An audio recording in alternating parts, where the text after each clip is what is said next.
It's Red Eye Radio. Gary McNamara and Eric Harley talk about everything from politics to social issues and news of the day. Whether you're up late or you're just starting your day, welcome to the show. From the Uniden America Studios, this is Red Eye Radio. Hello and welcome. He is Gary McNamara. I'm Eric Harley as we move into a Wednesday. Gary, it's not quite Wednesday yet, but we have the framework for Wednesday. We're only a few minutes into it. We only have the framework for a Wednesday. Framework for a China. Yeah. Okay. Framework. We'll see. Yeah. I'm sorry. I don't want to play the audio because the woman gives out a name, and I don't know if it's her name or not. Oh. But the video that was out there on X about this Asheville, North Carolina woman who showed up to an anti-ICE protest. Mm-hmm. She's wearing a mask. Yeah. And the reporter asked her what her name was. She gave her name and spelled it out. Yeah. And then the reporter asked, why are you wearing the mask? Well, it's a protective measure against fascism. But she gives her name. Yeah. If it was her name. If that's her, I just don't want to play because I don't know Right. what name it is or whatever. So, right. Could be a new way of, it's kind of in the doxing category, give someone else's name. But I don't think it was, though. But I don't want to take the chance because I don't have the evidence on it. But it was just, you walked in, I said, I'm listening to this going and watching this going, this is unbelievable because you can almost tell, no, she's giving, what makes it legit is, to me, is you look at her and she says her name and then she spells it out so the reporter can get it. Now, it's either somebody who's, involved in a complete con job, and that's why you can look at it two ways. She's doing that in order to send you to a different direction to this, this other person, this other woman. Right. Or she's a moron. Or she's a complete moron. Yeah. And since so many of these people can't connect the dots on anything that involves critical thinking, that is an option. I'm gonna put a chip on each one of those bets, which I know doesn't make sense. It makes me a moron, but if they can be a moron, I can be a moron too. And where's our bartender? Anyway, so what is this? What is this? Half price Wednesday? Where the hell's our bartender? I have to equally. It is with me 50-50. She could be a complete moron, or it could be part of the again the new cousin to doxing gives somebody else's name out. I want to go back just a moment here to what you were just speaking about. Yeah, drinking. Well, look, it's something you and I don't advocate it. We don't advocate that kind of stuff or tell people what to do, but. What to do or what not to do. Certainly we don't advocate the abuse of alcohol in any ways. Oh, but, no. But I just started thinking, with things being so crazy, do you think that our listeners would accept the fact of maybe Cocktail Wednesday? Now, again, maybe just two? Just a couple of maybe. As long as you're not driving, we're only doing a radio show. Drink. Oh, you mean for us? For us, yes. Oh, well. For us, hell, I live close. I can walk. Right. No, not for them. Yeah. I'm talking about us. I mean, okay. Just a shot and a beer. Then that whole drink responsibly thing's out the window. If this is for us, sorry. You guys won't be able to breathalyze us over the radio. It's like when you golf, by the time you get to 10 or 11 holes and you're not playing well and you're like everything's stiff, and then your golfing partner will say, I think it's time for some swing lubrication. Well, how about some vocal cord lubrication? Yeah, it could be. I'll say this. The problem historically is that Cocktail Wednesday inevitably turns into Lawyer Thursday and Court Appearance Friday. And it just historically has not worked out well. Cocktail Wednesday might become Defamation Wednesday. It just. Why did you say start that early? That would be our defense. Yeah. Why did you you defame Corinne Jean-Pierre? Alcohol. We didn't defame her. She defamed herself. Hey, man, you ever defamed yourself? Yeah, that's Gary. Have you had 4 drinks? Why? Well, you just said. What are you, a cop? She's looking really good tonight. What are you, a cop? I remember. Get out of my studio. I remember when I was a club DJ, and eventually I stopped drinking completely. I was like, can't, but it was free. We're going back. My God, almost a half century ago. Oh my God, yeah, my old. And I remember I just completely stopped, and it was amazing. When I stopped completely drinking when I was a club DJ, it's like the attractive women weren't in there anymore at 3:30 in the morning. They weren't there. I don't know what happened. Yeah. They just, for some reason, they just, right. And when they stopped having ladies' night where ladies drink free, remember that whole thing? Yeah. Oh, my gosh, that was such a big deal. Ladies drink free. The whole idea of that was to, now, for all you kids in your hashtag me too, this doesn't apply because the idea was you would attract women to the bar, the women would attract the men. Right. So you give the women, you give them free alcohol. Yeah, the only problem was a lot of those nights that the draw of men saying my testosterone will be on high alert, so I'm going there, actually beat the incentive of women getting free alcohol. Well, so you could show up, and sometimes it would be 3-1. Men. Well, no, it was good for me because I got married at a very early age. I would send my wife out to ladies' night and then have somebody bring her home so I'd be better looking. Reverse. Don't ask me if it worked. It's none of your business. But I tried. And it was free. It was free. Yeah. Does anybody do? I wonder if any state does that anymore. I don't know. Probably you don't want to do that because it's you set up. They don't do it anymore. Lawyers. That's why. Well, yeah, I would have to think. So we're not going to be able to go with this Cocktail Wednesday, huh? Well, we can't tell the audience about it. I mean. Oh, okay. Yeah, all right. Yeah. We can do like we've always done. Pretend like we don't drink. Go on the air and say, oh, we don't drink. That'll work. Are the beers still in the refrigerator? Is it IPA? Oh, I don't know. The IPA that was there? I actually don't know. Yeah, I'd have to go look. I thought it was an energy drink, too. I keep looking for donuts. That's the problem. Who is it that's bringing the... Because remember about 6 months ago, it was like, well, there's like a 12-pack in there. Nobody else really works here. Dan Bongino didn't leave it behind because he was never actually working in this building. Yeah, just his studio was. Yeah. And I don't think it was any of those guys. Right. Yeah. Next to our studio. Right.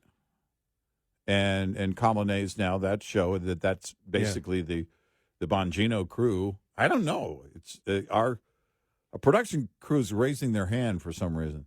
They're pointing at each other. Yeah. All right. That I would believe. Yeah, I don't know. Next door to us, and they share the kitchen as a church, but I don't think they're the ones. I don't think that would be the case. Yeah, I don't think it belongs to the church. Yeah. Well, here's the point. You could say, is it the church or the radio people? The radio people are going to be accused of it all the time. Listen, I don't want to be all judgmental, but it's the radio people. Yeah. Coming up here on the show today, looking here at a picture of lips. Yeah. Mm-hmm. Terry Moran. Yeah. My buddy, I never noticed that. Buddy of mine pointed it out today. He goes, you see how large his lips are? I go, not that we body shame or lip shame in any way, but I look, I'm like, yeah, they do look like Kardashian lips. Yeah. Maybe he had work done. Yeah, that's, we kind of wondered because someone mentioned, one of the stories earlier this week mentioned his salary and the whole thing, and then the fact that ABC is cutting back and all that. Then you had Bob Costas come out and go after ABC for caving on the whole Trump lawsuit thing. Anything that ticks off Bob Costas, I'm in favor of. Yeah. Oh, I just think it's funny. I think it's hilarious. Didn't he do was over a decade ago? Wasn't he a part of Remember the Lights Out? Yeah, they did. Remember the halftime report in the dark. Oh, with candlelight or something. I got to find out. I saw the which is weird. Did you see the Steve Malloy chart? I forgot about that completely. I saw it earlier in the day. You just reminded me of it because that was on the whole climate change. Steve Malloy's been doing climate change stuff for a long time, and he said NOAA out with their new all their new stats since 2012. No global warming. Yeah. I got to find the article on that. I saw the headline. I saw the chart. Right. I'm like, nah, don't give me a chart. Explain it to me. Remember, was it last summer or the summer before? The media was, it's the worst summer on record. It's the hottest temperatures ever. It's, and it's because there were heat waves during the summer. Breaking news. There are heat waves during the summer. And then they have record ice levels. They don't know what to do about that. The polar bear are freaking out. It's like, dude, we're used to balancing on an ice cube. For Leonardo DiCaprio's pictures. So we'll get to that. I'm just looking at the headlines here. Dozens of anti-ice rioters arrested as authorities cracked on an unrest with the L.A. curfew now. In effect, that still continues, and it really is amazing. The left, it really is. Newsom threatens prosecution of rioters while attacking Trump's escalation. Democratic lawmaker faces prison after allegedly attacking federal agents at protest. You know where I'm going here, right? Yeah. Let me see here. What else do we have? ICE workplace raid in red state met by angry rock-throwing protesters. Social media rips Simone Biles' apology to Riley Gaines. Kim Kardashian shares intimate bikini photos from her massive closet. That's always the last story, isn't it? This started. It was it was the Daily Caller before they had the paywall. It was like 10 years ago, where they'd always have and you and I would go, they would have 5 conservative headlines, and there always had to be a bikini story. Yeah. And Fox does it almost every day. The New York Post does it occasionally. And you and I are like, what's the demographic research? Do they sit there in an office? Because I always go back to, the movie on Watergate, All the President's Men, when all the newspaper people are sitting there around the table discussing all the issues every day. And so I'm thinking, do they do that at Fox News? Are the editors all sitting around going, all right, look, we got to make sure we got the L.A. riots in there. Of course, we've got to get that. Oh, okay, the Defense Secretary Hegseth testifying before Congress today. Yeah, make sure you get that one. Hey, Kim Kardashian, there's new photos coming out of her in a bikini. We got to make sure we get that on page 1. Yeah, and it's photos she put out, not like paparazzi photos. Yes. Yeah. I like all the stories about social media posts. And I thought of that when I was thinking of the lips of Terry Moran. All of a sudden, I mentioned the Kardashians. And well, maybe he knows the Kardashians. But is there their plastic surgery. Is there demographic research that says conservative men must have a bikini story on the front page with all the other solid news? Well, let me ask you. You think it'd still be there if people weren't clicking on it? Okay. So the demographic research is actually there. Or they just said, hey, it's men. Put some bikini photos on. That's your research. They'll click on it. Yeah. I do not find. I remember once watching the show. The Kardashians? Yeah. Yeah.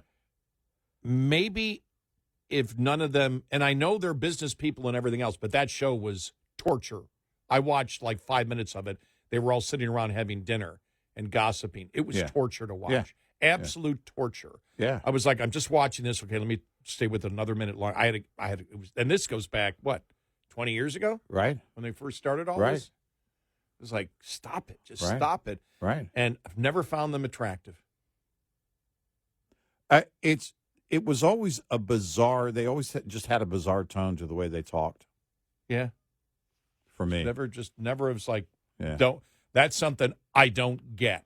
Yeah, I don't get women's fascination with the Kardashians. I was told, at least it's anecdotal. There was one member of my family said the few times I've watched it, it was the train wreck thing. You're watching the train wreck. Oh, okay. It's not fascinated with them. It's not any kind of admiration. It's the train wreck. Okay. Yeah. Well, that would make sense. Yeah. I guess. Yeah. I mean, I think that's what reality TV was, really at its core. All right, we've got a show ahead. We do. Great. Yeah. Average. Tolerable. Maybe. Depends on how much you're drinking. Yeah, exactly. 866-90 Red Eye. This report is brought to you by Shell Rotella. With advanced synthetic technology, is designed to help keep your rig running with more mileage and less maintenance. Every driver knows the cost of replacing tires is a major expense. What if you could save on tire costs without sacrificing performance or safety? Consider retreads, a sustainable, cost-effective way to rack up your miles. You may already know that retread tires offer a cost savings, but what else do you know about them? You may be surprised to learn that more than 80% of all aircraft tires in the U.S. today are retreads. From fighter jets to school buses, retreads move some of the most important cargo across many industries. They can also help you move your load, too. Coming up, more with Gary McNamara and Eric Harley. It's Red Eye Radio.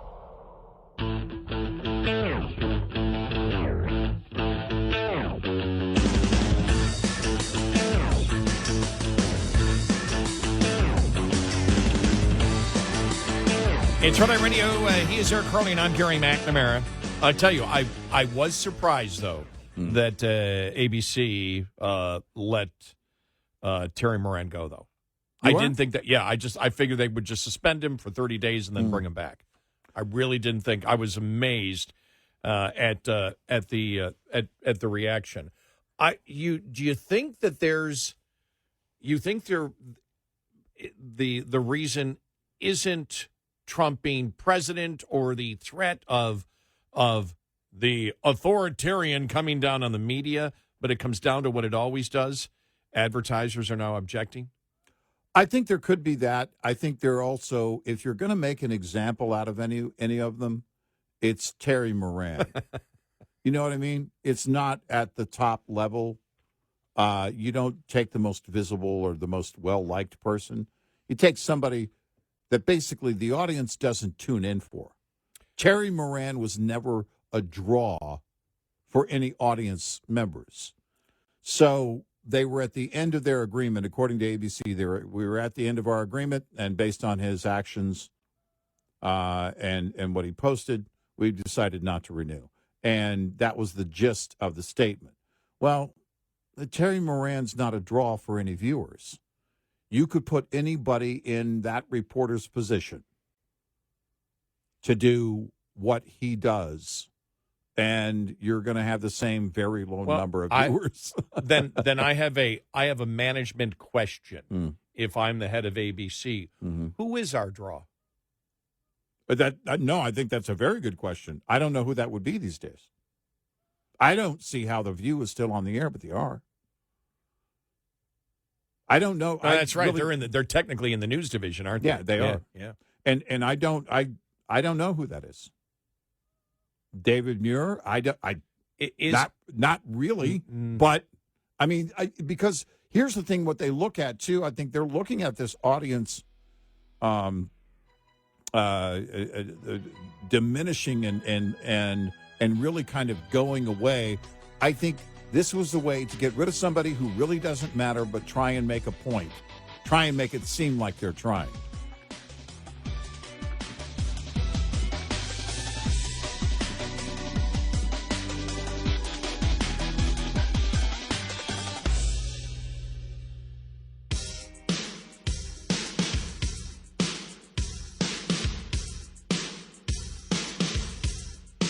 Catch all 5 hours of the show live every night on the Red Eye Radio app. Available in the App Store. Red Eye Radio. And he's Eric Harley, and I'm Gary McNamara. Welcome and good morning. Thanks so much for being here this morning. Yes, after listening to the last half hour, you might think I'm lipophobic. Yeah, could be. Because of my comments on big lips. Yeah, it could All right, be. Here we go. You ready for Nancy Pelosi? All right. Let's see what she's up to these days. All right? Okay. And I say this as a former party chair, when there is a gathering, a large gathering of people, the anarchists see it as an opportunity and they move in.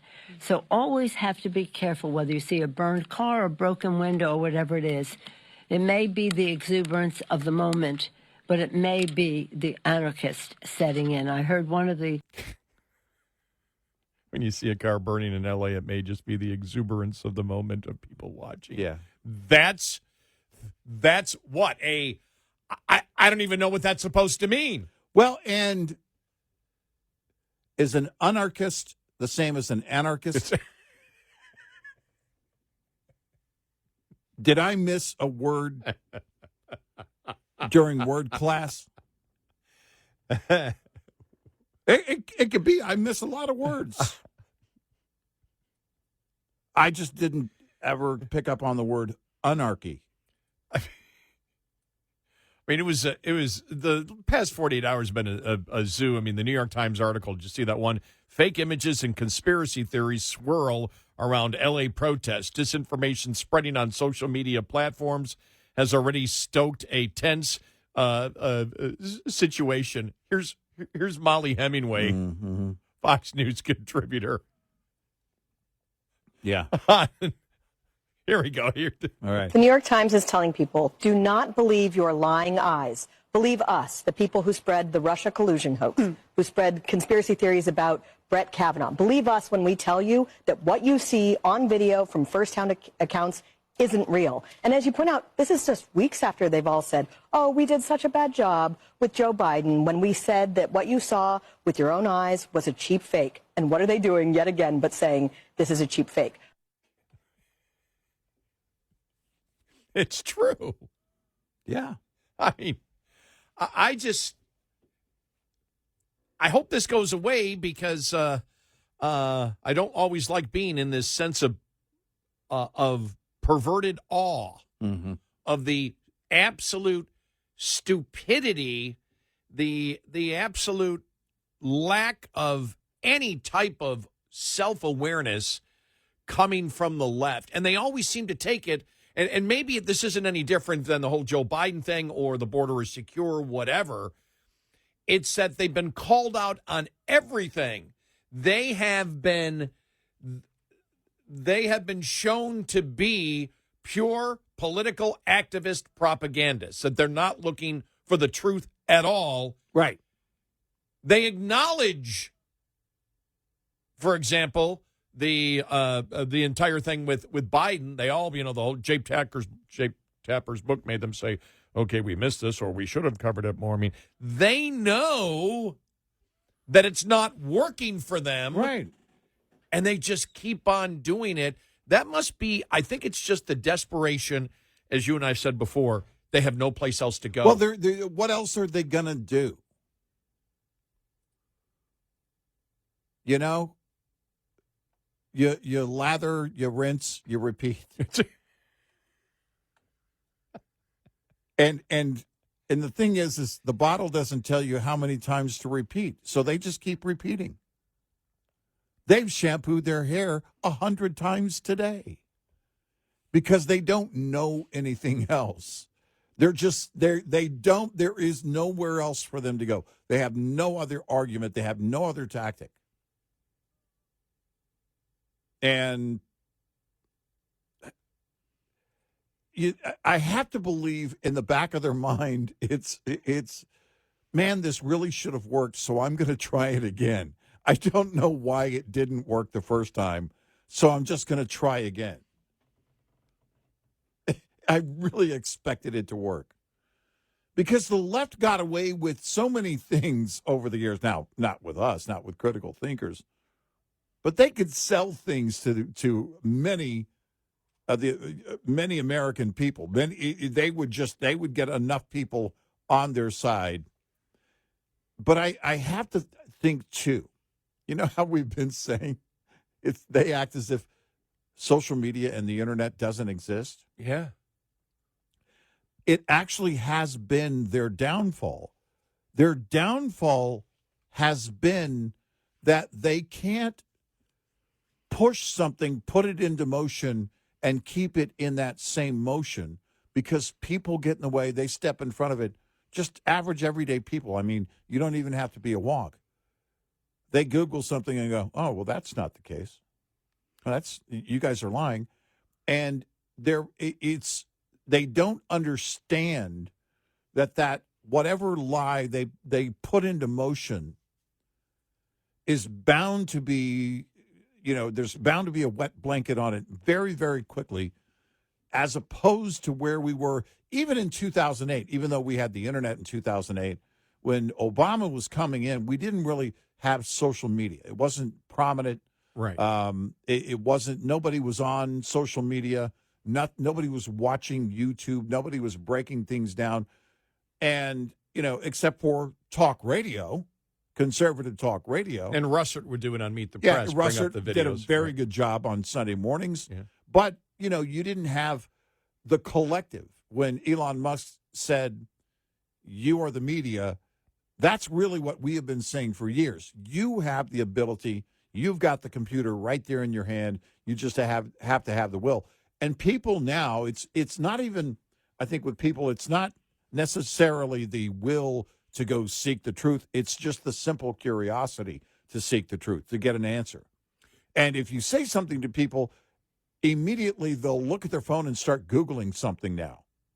That wasn't the case, clearly wasn't the case until we got smartphones. But today, it's almost like an instant reaction. Tell people something, well, it happened this way. And if they're surprised by that, they'll look at their phone and start Googling it right away. Well, it is, I think, what they're communicating to me is what we've always said. The leaders of the left believe that the people that support them are complete morons, that they're complete idiots, that they don't have to deal anymore, they believe, with anybody who's a critical thinker or a fact checker at all. That it's just, we have an army of clones, all we have to say is something and they all follow it. Mm-hmm. Well, that's slowly being whittled away because people have the ability now to access information like never before. Yep. And maybe 12, 15 years ago when the internet was new, it was fact-checking them for things they said in the past. Yeah. Now, though, if you think of it, and I think probably it came to the forefront in 2020.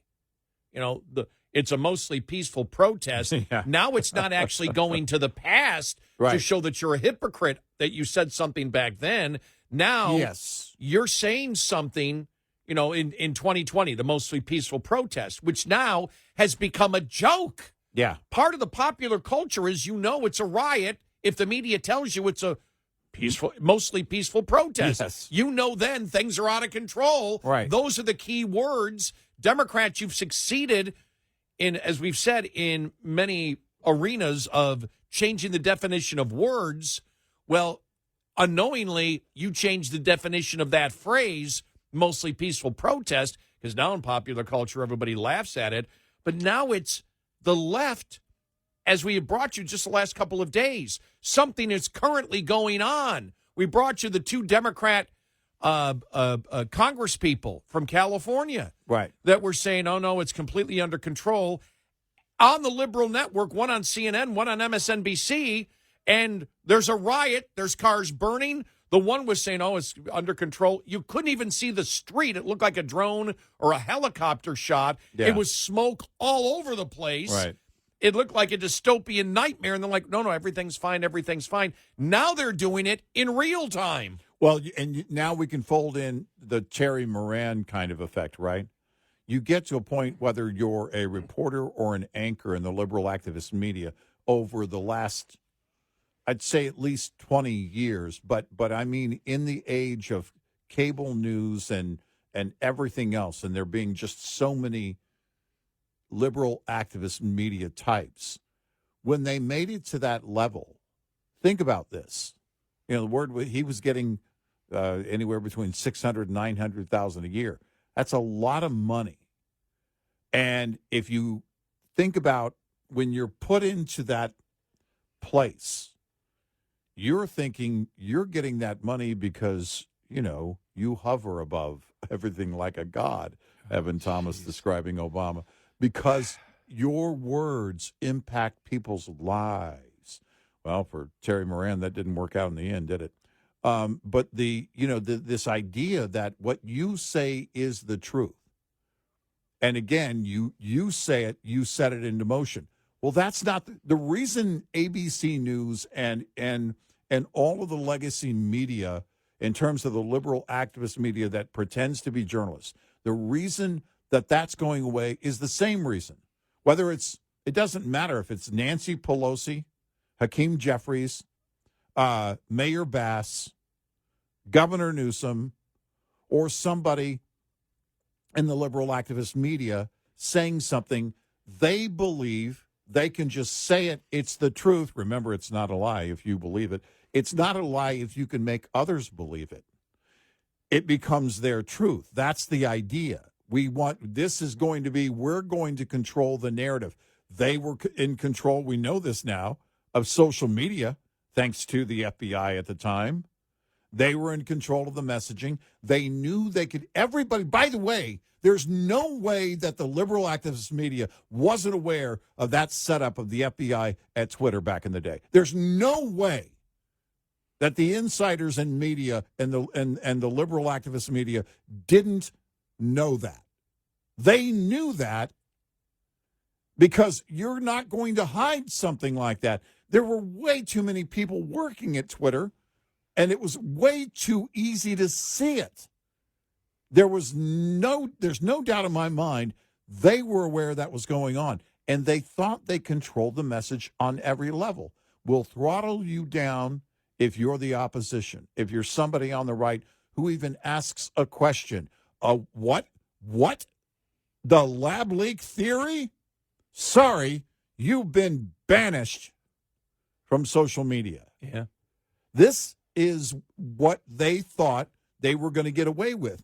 When all of this came out, when the truth started rising to the surface, it doesn't matter. The thing about lies is it requires a lot of people to keep them going. The truth remains the truth, whether anybody speaks it or not. And this is the thing that they can't wrap their brain around. They wanted to shape their own version of the truth, which is a lie. And again, it's not a lie if you can make people believe it and repeat it. And that's what they thought they were getting away with. And that is over. That's over. It is the instant moment where, and it's so funny because I love it.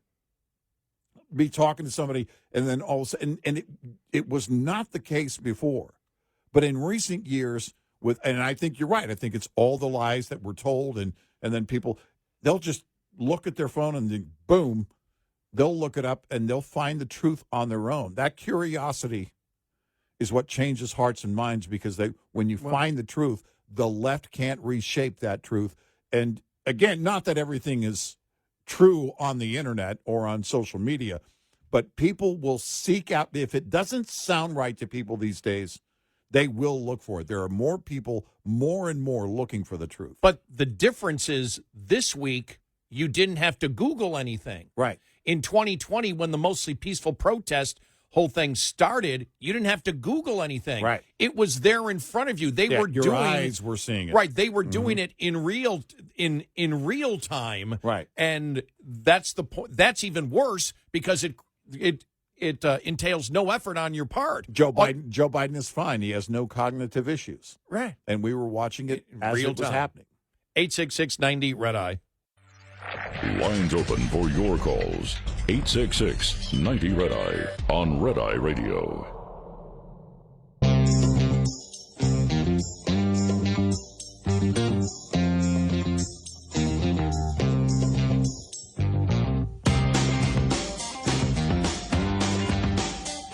It's Red Eye Radio.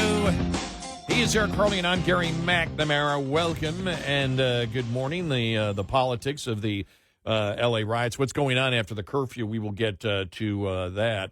A liberal in the media, 95% correct on everything on what's going on and how they're failing. The Tulsi Gabbard thing yesterday, it was a couple days ago that she put on the atomic bomb being dropped, atomic bombs being dropped on Japan. Yeah. Just completely odd. Odd, ignorant. And very concerning. Yeah. Top of the Hour News is brought to you by House Products. Visit houseproducts.com. This is Red Eye Radio on Westwood One.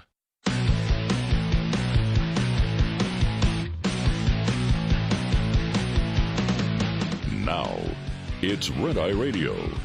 Gary McNamara and Eric Harley talk about everything from politics to social issues and news of the day. Whether you're up late or you're just starting your day, welcome to the show. From the Uniden America Studios, this is Red Eye Radio. All across America.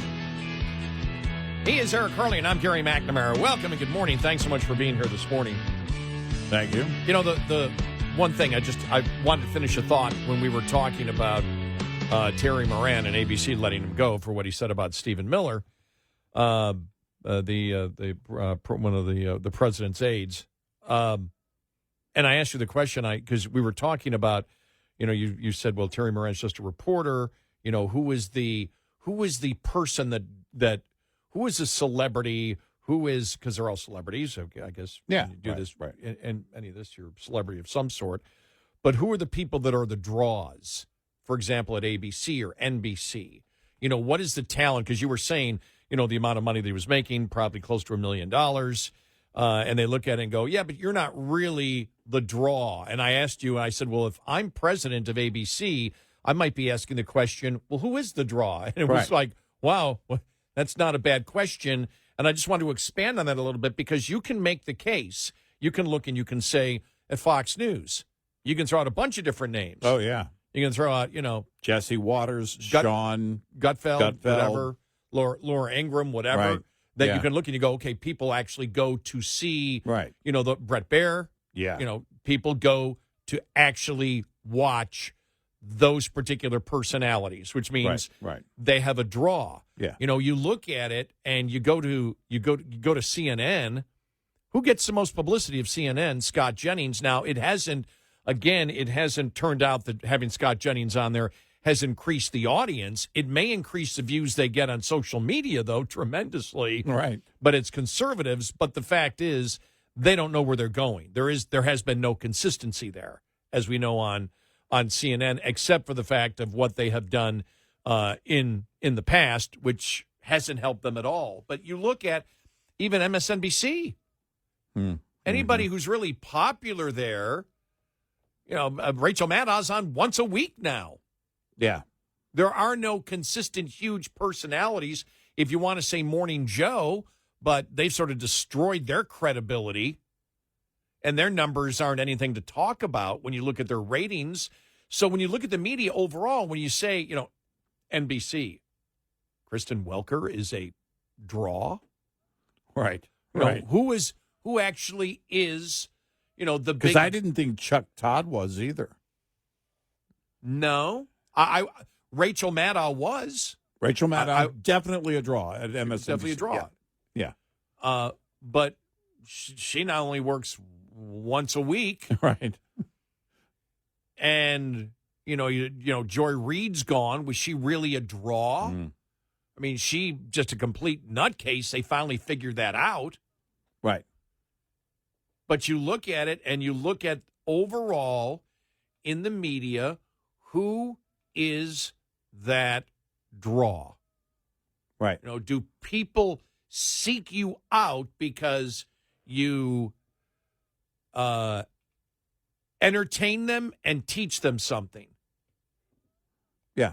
Right. And, being from old school talk radio, I remember I had some old bosses that said, Because it's always like, we talked about this yesterday when I first got in. You're a Rush wannabe, and it's like, well, not really. I don't even want to be.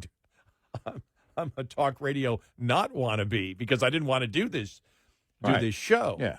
But most people don't want to be. Most people that are in talk radio probably are opinionated in some way and want to get out what they think. The last thing they're thinking of is, I want to be like that other guy.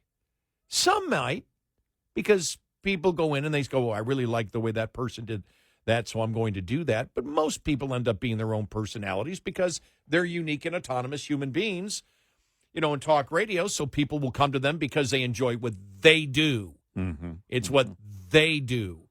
But when you look at it, I think you made a great point with Terry Moran. You're like, well, you're paying $1 million for what? Is he really a draw? Does anybody say, golly, I've got to hear Terry Moran?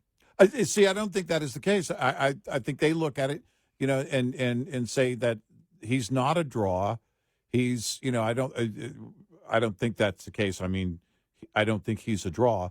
And I think management could easily look at that and say, if we're making cuts, we can pretend to stand on principle here and protect the integrity of ABC News by letting him go over the post on social media. Yeah. And also save that salary. And you certainly want to try and send the message, hey, we're not going to accept this. We're not going to. And there are some people out there that would look at this and go, oh, well, that's a good thing. They're not going to let him get away with it. Again, it's Terry Moran. If you went out there on the street, you ask them who's Sean Hannity, and they're going to immediately, Fox News. They know who Sean Hannity is. Terry Moran? Nobody knows who Terry Moran is. When you said that, I went, oh, that's a solid point. Nobody is seeking out Terry Moran, so this is the guy that will say, because of course we know. The other thing is too, because we're talking ABC.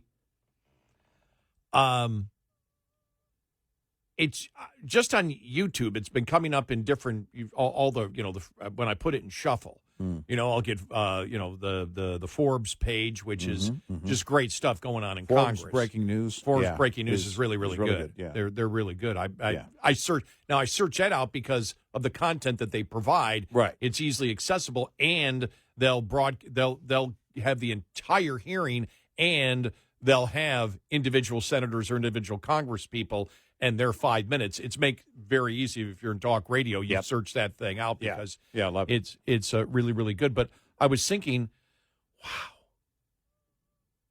all the great movies that Disney has put out. Mm-hmm.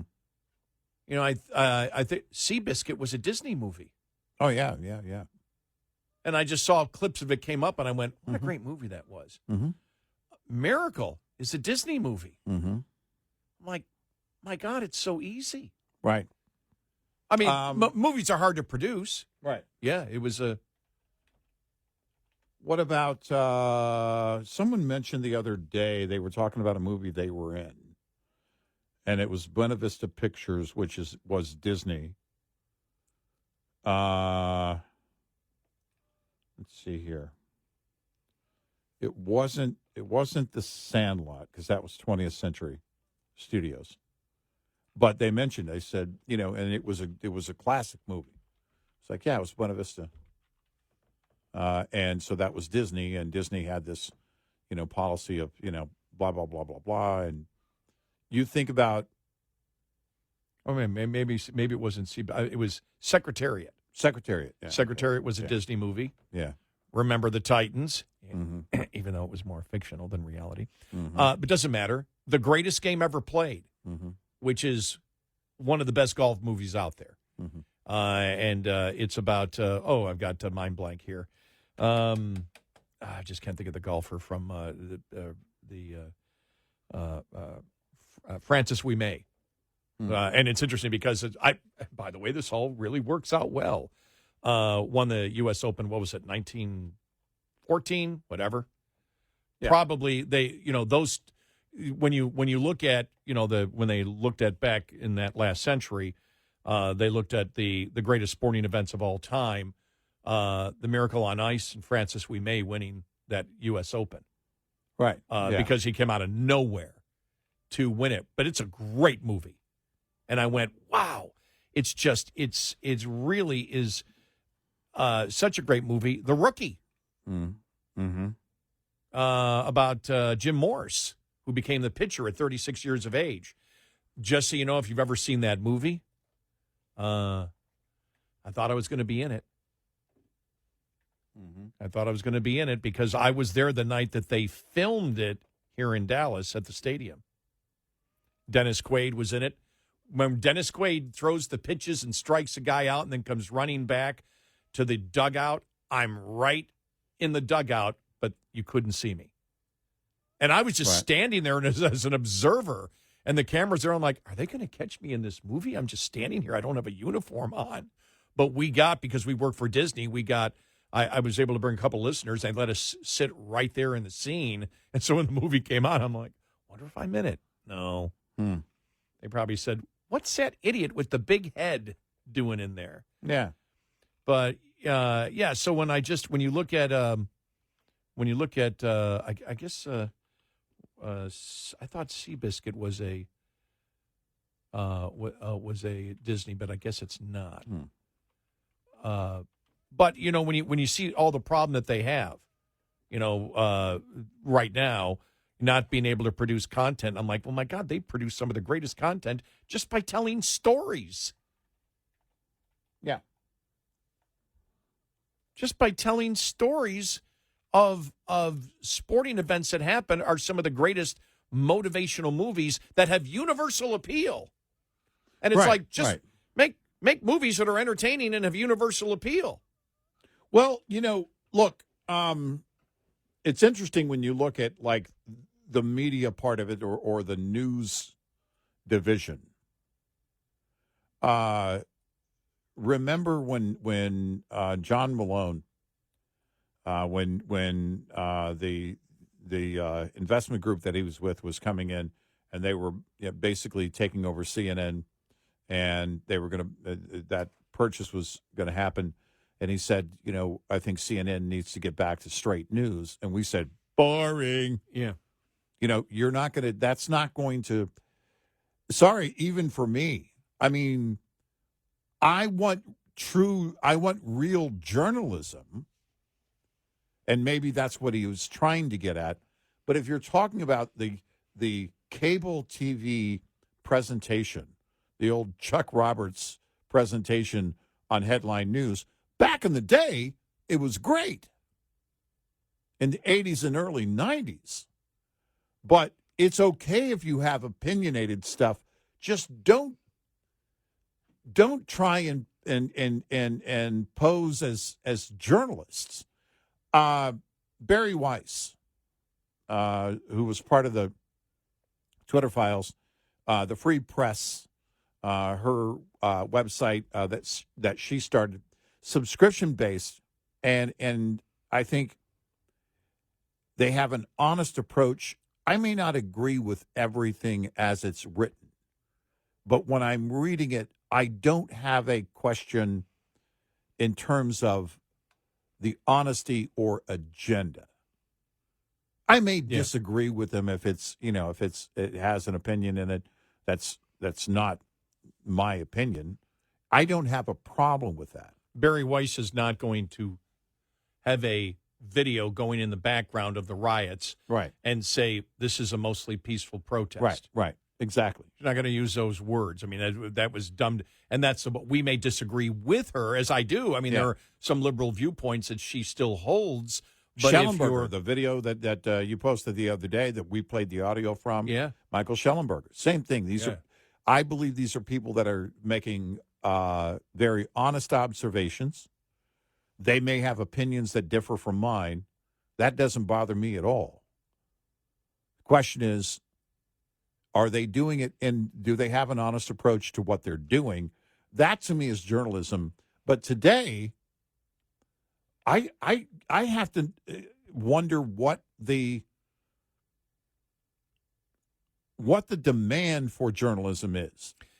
It's because it's if we are the media, and we are, and we can find the truth. When you say we, you just don't mean you and me. You're saying yeah. The public thing. Yeah, the public. Yeah, because you and I aren't the media. Please give it up. It's well, for example, on our show, you're the draw. Clearly, so just go ahead. I'm sorry. It's my freak show of a big head. That's Oh, that's right. We're not on video. It's that big. It comes through the radio, but it really is. If you think about it, what stands out, because everybody has an opinion, everybody has a YouTube channel, everybody has an Instagram, everybody has multiple social media platforms. Everybody. So what makes it stand out? You watch these YouTube videos or these podcasts by celebrities. These celebrities are getting paid a lot of money to star in TV shows and movies, and yet they're not drawing what, Mr. Beast anywhere close to what Mr. Beast is doing on YouTube. And you think to yourself, how is it that this very well-known household name of a celebrity isn't performing that well? It's because the content matters. What you're doing matters. That includes journalism. So when you make it matter and you have an honest approach and you make an observation that people believe and is also unique, like Schellenberger, that video the other night was great. It was really, we got a lot of he's response to that. Man. Very good at that. Yeah. That's what people seek. 866-90 Red Eye. Brought to you by FPPF, Fuel Power Max. Smart owner-operators make every single week as profitable as possible. One trip is not enough time to be considered profitable or unprofitable, and an entire month may be too much time to manage. 1 week is the right amount of time to deal with efficiently. To do so, look at the advantages and disadvantages of every day of the week. Match trip length to the optimum day of the week. Plan to deliver on the day you have the best opportunity of getting a load. Your personal weekly plan will vary depending on the weekly delivery flow cycle of your region, typical length of haul, personal requirements, and other factors.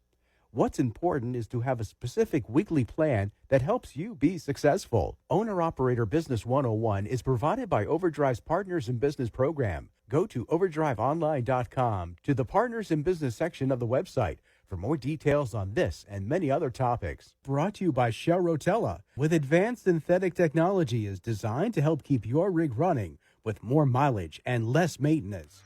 Get in touch with Red Eye Radio, toll free at 866-90 Red Eye.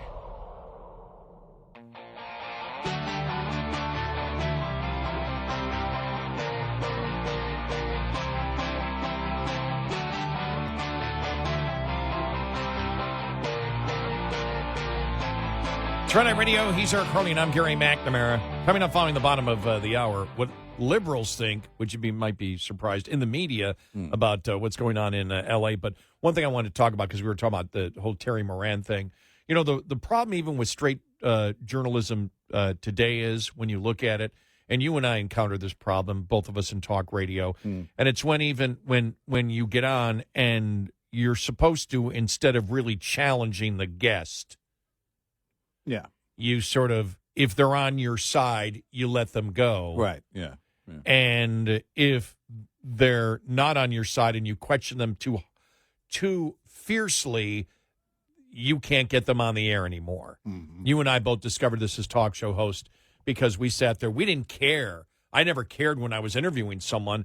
It's only my curiosity that, comes to the forefront at that point. Right. And so I'm going to challenge everybody. Right. And you and I both experienced that, where people would not come on anymore, even on your side, because Republicans would come on and they would expect you just to say, right. Yeah. And if they did something that you disagreed with and you challenged them on it and they didn't answer the question on either side, whether they were, people that you agreed with more most of the time or people you hardly ever agreed with, the Democrats, you challenge them. Well, they got upset about that because I would sit there and say, you didn't answer the question. I wouldn't move on from it. Mm-hmm. Well, no, I'm not going to go to the next question. You're not answering this one. I asked you this. You answered something else. Well, I answered it my way. Well, I don't care if you answered it your way. It's not an answer. It's not an answer to my question. We would get into that, and they'd get frustrated and not come on. And then if they were a Republican, I'd be criticized for harassing the guy. Yeah. And it was like, sorry, I don't need guests then. Right.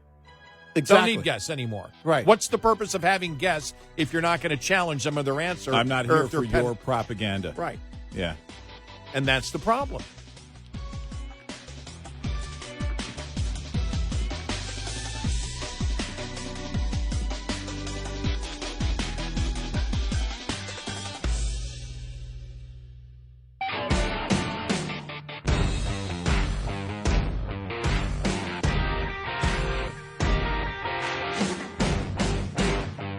You're listening to Red Eye Radio from the Uniden America Studios. And he is Eric Carly, and I'm Gary McNamara. So, yeah, when we're just talking about the media and the whole Terry Moran thing, and Eric just brought up a great point when he just said, well, he's making a lot of money, probably under just $1 million, and it's like, what's the draw? Right. Does anybody go to watch Terry Moran? And you and I started talking about, well, what is the draw for any of the networks out there or the liberal networks? And you look at the biggest draw probably out there, which would be Rachel Maddow, and she's basically retired. Yeah. She's on 1 day a week. Right. And so you look at it, you say, okay, what does ABC have? The View. Right. But they're viewed, The View is viewed in so many arenas as complete nutcases because on the 80-20 issues, they're in the 20. Yeah. And the 97-3, I just like that one. I don't know whether the math has been backed up, but I like it. The 97-3, they're the 3. But if careful, you'll get a legal note from our lawyers who are sitting in the other room. We are talking about The View. Well, no, yes, exactly. but I mean, but think about it. That's how bad it is. They're part, as you always mentioned, they're part of actually ABC News. Mm-hmm. And so they've got lawyers. Yeah. In real time. Something that you and I have I've never heard of that. Mm-hmm. Except for The View, I've never heard lawyers. These aren't lawyers on retainer. They're working. They're monitoring anything you say. Go, okay, nope, you got to have a legal note. You got to make sure you straighten this up there to the point where they were getting ticked off. Me? If that was done to me, I'd quit.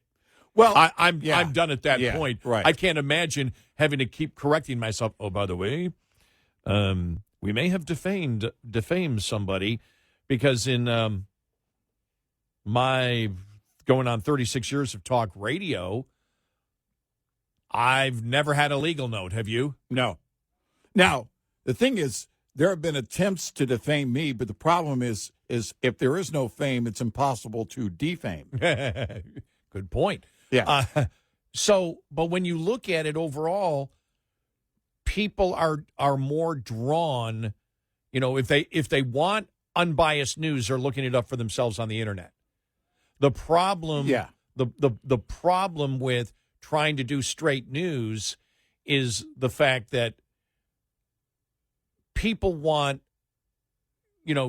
let me go find the story. I'll read it. And then I may go to my favorite person who I like, who I trust, and listen to them, how they analyze the particular situation. Because if you really look at it, what's really driving news media today is opinion. Well, it is, and it's the analysis of those stories, and I think that, or the issues, and we have evidence of that. We've been doing this here in just over 1 month. We'll be celebrating 20 years as a team on the air together. Yeah. And over the years, and we still get it today, we'll have people that will, especially on the weekend or if we're on vacation or something, can't wait till you guys go on Sunday night.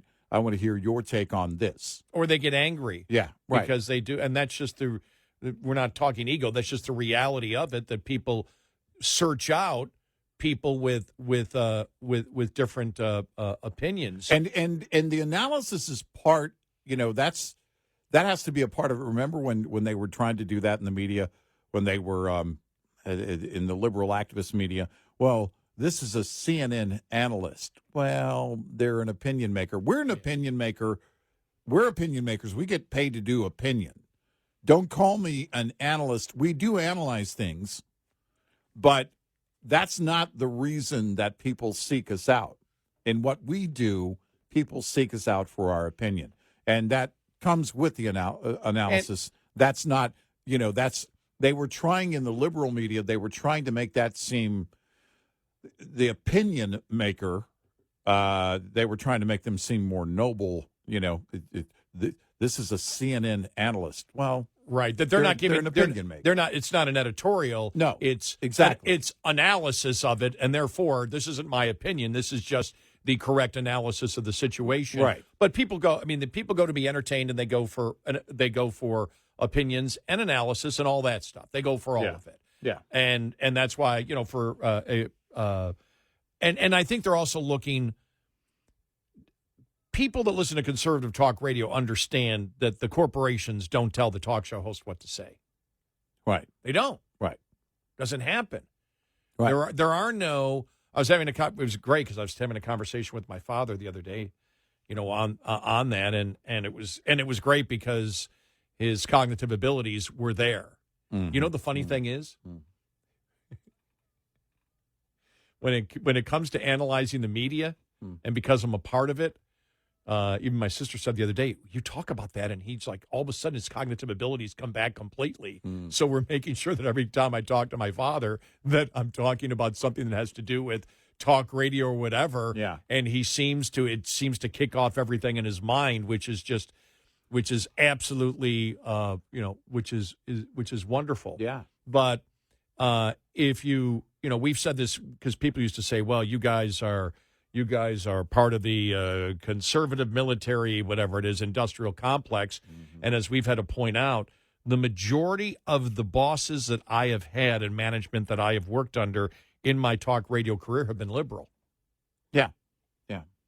They've been liberal. Yep. And so, but they left you alone. We worked for ABC Disney, but they left us alone completely. Right. And as I said, I've only had one person one time tell me they didn't like my opinion on the air. And I said, well, then let me go. Right, yeah. I don't know what to say. And they didn't. They didn't let me go. And right. And finally they were shut out because they became a problem. They were shut out from counseling me. Yeah, right. As to what, and this goes back decades upon decades. But you look at it, people want, Joe Rogan became popular. Joe Rogan probably still is, if you asked him where he stood on the majority of issues, probably would still be classified as a liberal.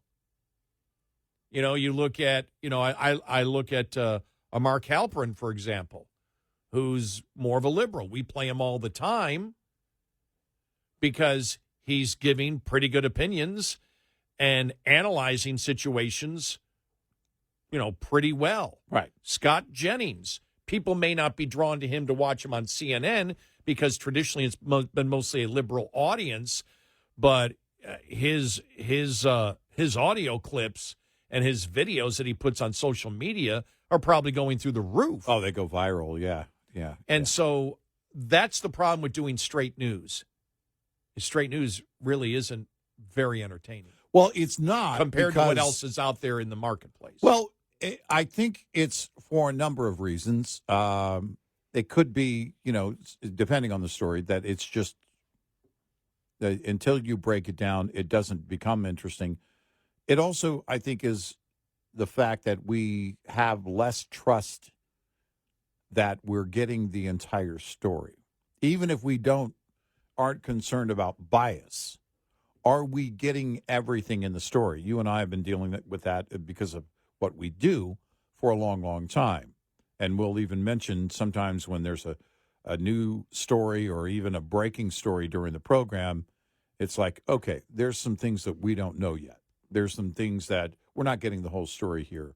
And so I think from that, people look at it because most people aren't the wonks. They don't have the time to spend all day looking at, or they don't take the time to spend all day looking at stories and reading about them and researching about it. They read a story and then it's like, well, what am I not getting? What am I not seeing here? We will often turn to other media and when they break things down, National Review, sometimes the Wall Street Journal, or somebody else that breaks things down and has a really great piece on it, like Schellenberger the other day, and I think that's what a lot of people do today, because the straight story itself usually doesn't come with all of the facts or a complete background. You really have to be knee-deep in it and following, more and more. That's where true journalism becomes essential, because people like Schellenberger and others who go out, do the research, do the story, do the legwork on it, then bring that breakdown of it, to which then brings also a unique take on it. That's what people are looking. They're looking for. I don't think I go back to my late Uncle Norm, who was more of a probably I'll call it a South Buffalo Democrat, even though he didn't grow up in South Buffalo. There's a thing called South Buffalo Democrat that were basically conservative, but on some fiscal issues, might have been more liberal. Mm-hmm. And I would say my Uncle Norm was probably more culturally conservative and maybe more fiscally liberal. But today he would be a right-wing radical Republican. Yeah. But he told me one time, and this is most of the response that we get from our great listeners, is the fact that we don't expect everybody to agree with us on every issue. We know that's an impossibility. What we want them to understand is how we got to that point. Right. When then we go point, and that's what my late Uncle Norm told me that one time. He said to me, and I'm so glad he said that. I was there when he died in a hospital. And so I remember thinking that I'm glad that we had that conversation, because I really didn't know. I knew he listened all the time. In fact, my cousins still tell me, he loved listening to your show. And I went, really? Because I assumed he disagreed with stuff. But he told me one time, he said, I may not agree with everything that you believe, but at the end of the day, I understand exactly how you got to that point. Mm-hmm.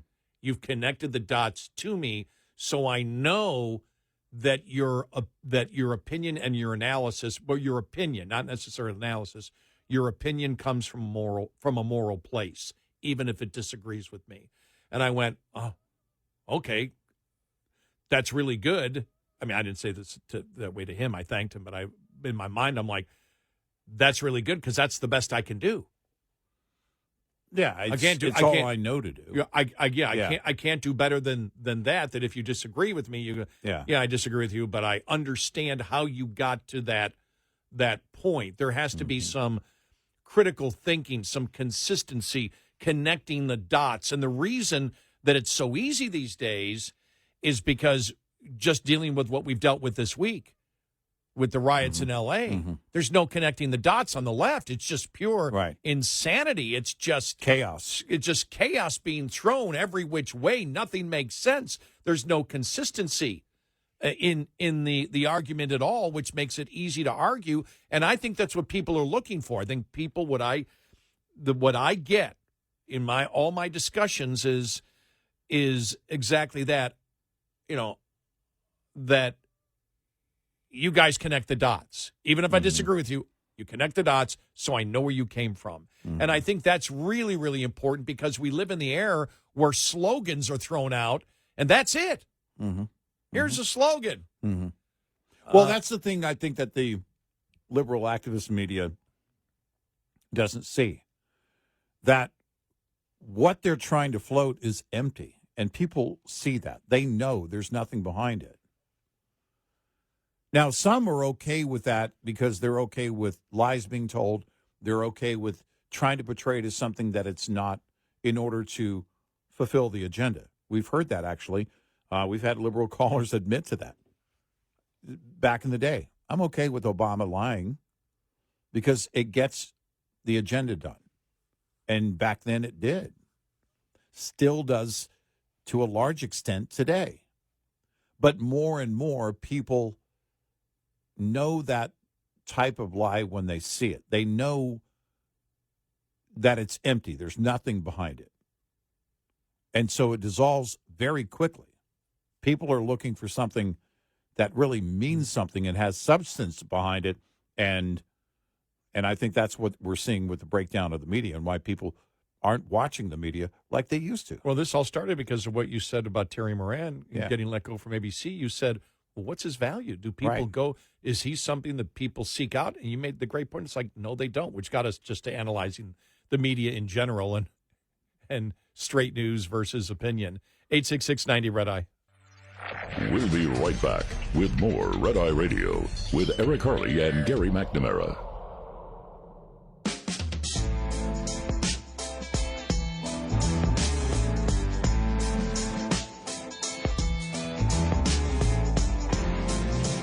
It's Red Eye Radio. He's Eric Harley, and I'm Gary McNamara.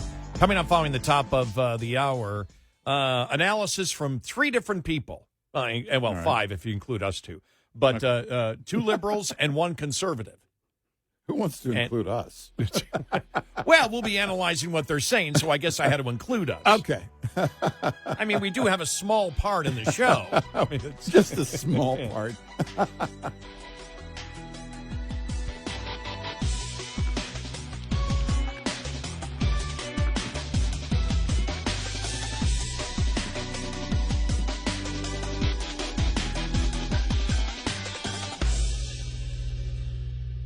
This is Red Eye Radio on Westwood One.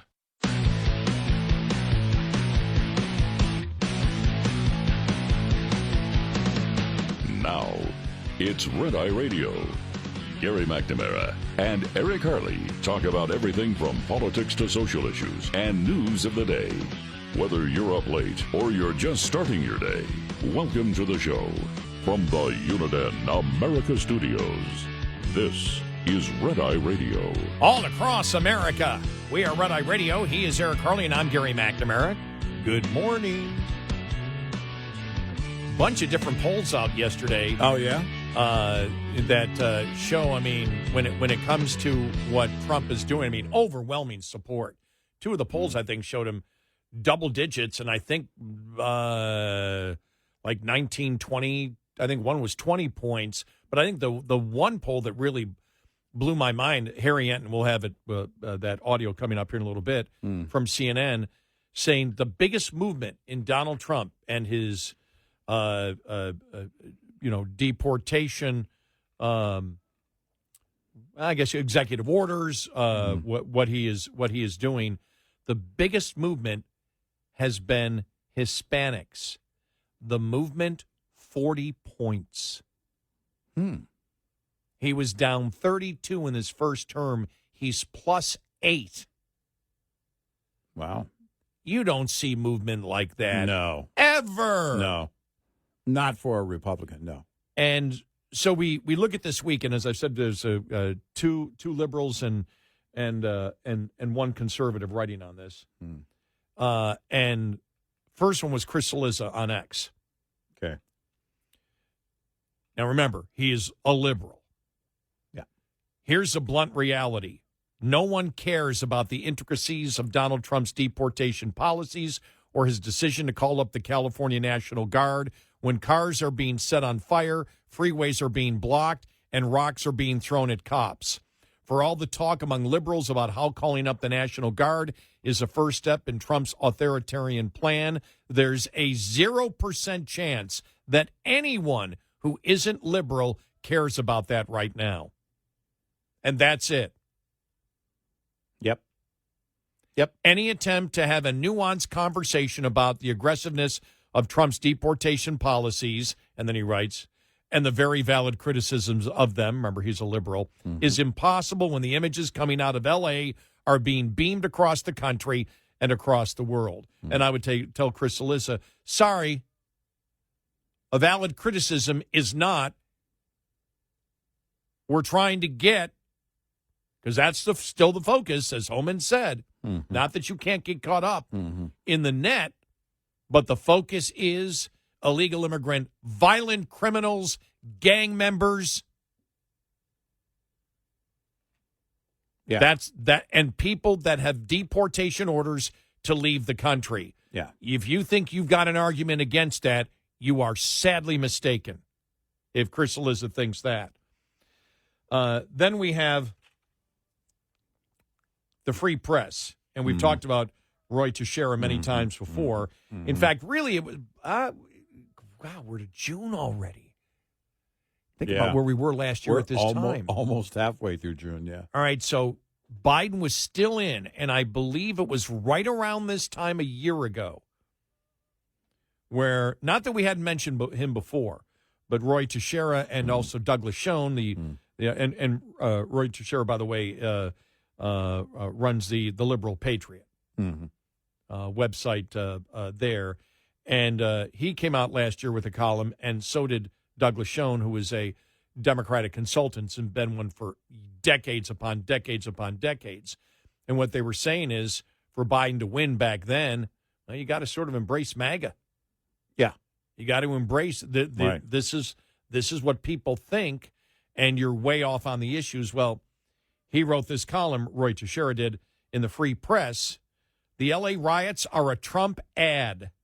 Americans do not trust Democrats on immigration or law and order matters, and the party's response to the disorder in L.A. isn't helping. Disorder? Then he says, as the riots, so he does use the correct terminology in the first sentences. Yeah. As the riots in Los Angeles rage on, one question keeps going through my brain. Have Democrats learned anything? The chaos in Southern California could have been, doesn't it sound weird? I mean, it technically is South California. Yeah, I'm from South California. It just sounded so, I just got lazy. I didn't want to finish the word with the or earn. You may have started a new thing. South California. South Cal. Okay, SoCal. Yeah. The chaos in Southern California could have been designed in a lab to exploit Democratic weak spots, combining the issues of illegal immigration, crime, and public disorder. Yet their most visible response to the anti-deportation riots in Los Angeles has been to denounce President Trump for sending National Guard troops to quell the riots. The situation, they insist, is under control, at least it was, until Trump intervened. This is not a view shared by some in charge of actually doing the quelling. As a Los Angeles police chief, Jim McDonald, admitted at a Sunday evening press conference, we are overwhelmed. Tonight, we had individuals out there shooting commercial-grade fireworks at our officers. It can kill you. They'll take backpacks filled with cinder blocks and hammers, break the blocks, and pass the pieces around to throw at officers and cars and even at other people. Meanwhile, California Governor Gavin Newsom waved the bloody shirt of January 6th, arguing that when the National Guard was needed and that, therefore, Trump is a hypocrite to call them out now. The state is now suing to stop the deployment of to stop the deployment while Newsom exchanges insults with Trump and the White House border czar, Tom Homan. New Jersey Senator Cory Booker echoed Newsom on Sunday, calling the protest peaceful while blaming Trump for sowing chaos. And the Democratic commentators, like former Labor Secretary Robert Reich, saw the use of the National Guard as ushering in the first stages of a Trump police state. There might very well be a universe where it makes sense for Democrats already saddled with a dreadful image on crime and immigration to train their fire on Trump and the National Guard instead of the anti-deportation rioters. However, it is not the universe we currently inhabit. The Democrats' own goals on the LA disorder are the mirror image of the mistakes made by the president himself in the recent months, just as Trump has overread his electoral mandate, going further and faster than many of his voters wanted in pursuing many unpopular policies. Now the Democrats have assumed that they have an anti-mandate to oppose more and less of everything the president does. Well, the only thing where the president, I believe, is underwater really would be tariffs, right? Would be tariffs and the cost of living. On most other things, I think he's doing pretty well. Yeah, right. Democrats do not have to cheer every ICE raid, but they have to be seen to prioritize law and order and not deny the reality on the ground of violent protest. Wow. Sure, President Donald Trump's approval rating has declined some, and many of the things he has done are very unpopular, but the public still generally approves of Trump's deportation program for illegal immigrants. Support is overwhelming when the focus is narrowed to those who have committed violent crimes. The Democrats risk going back to square one on the key issues of undermining their brand. Recall that in the aftermath of the murder of George Floyd and the nationwide movement sparked by it, the climate for police and criminal justice reform was highly favorable, but Democrats, taking their cue from progressive activists, blew it by allowing the party to be associated with the toxic movement slogans like defund the police. Meanwhile, many Democratic officials declined to prosecute lesser crimes, degrading the quality of life in many cities under Democratic control. It's worth recalling that prior to the election, a Democracy Corps survey asked voters what they would worry about the most if Biden won the election, topping the list, the border being wide open to millions of impoverished immigrants. Many are criminals and drug dealers who are overwhelming American cities. That's a quote from the survey. Very close second, just a point behind, crime and homelessness being out of control in cities and the violence killing small business and the police. Among Black, Hispanic, and Asian voters, as well as white millennials, moderate Democrats, and political independents, crime and homelessness worries actually top the list. So there you go. But like I said, it is a political ad that we're seeing here. Yeah. It's so bad for Democrats because, again, it's this bizarre gaslighting that we have seen before that they still think it works. Whether it's a liberal on Capitol Hill or a liberal in the activist media, they want you to believe your eyes don't see what they see. They want you to believe that reality isn't what reality is. No, that's not a problem. They're just burning cars to stay warm. I mean, remember the whole thing when they were going in and they were wiping the shelves clean, stealing from stores, AOC, they're just trying to feed their families. Yep. I was waiting the other day for, they're just burning the cars to stay warm. It's Los Angeles in the summer. I mean, that's how bad it really gets at times. They just don't know how to say, this is crap and we can't tolerate this. Chris Cillizza, there's somebody who just laid it down for what it is. Not a conservative. No, the last two things we read were not. The conservatives still coming up here, but sure, the last two not conservative.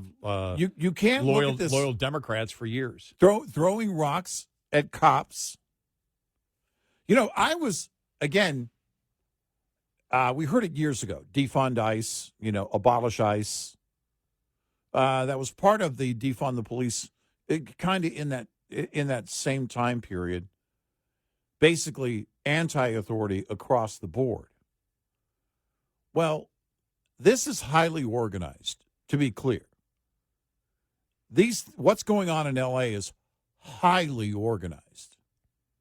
And the idea is to bring back what they thought was working back then, abolish the ICE, the same, again, idea of defund the police and all of that. That's not going to work this time. And the reason is because Joe Biden broke it forever. The border. That whole idea of working against authority, this isn't an 80-20 issue. I'm convinced it's at least 90-10, if not 95-5 or 97-3. And who are those three? Exactly. We want to talk to that 3%. It's the major blue cities, to the extent that you had a Democrat mayor, Adams, in New York City, begging the courts to save us from our own sanctuary policy. That's how broken the borders were. They're not broken now thanks to Trump, and that's part of what you're seeing here. Damn it, we thought we had won this forever. We thought this issue was in the bag. And Trump foiled them once again. 866-90 Red Eye. Coming up, more with Gary McNamara and Eric Harley. It's Red Eye Radio.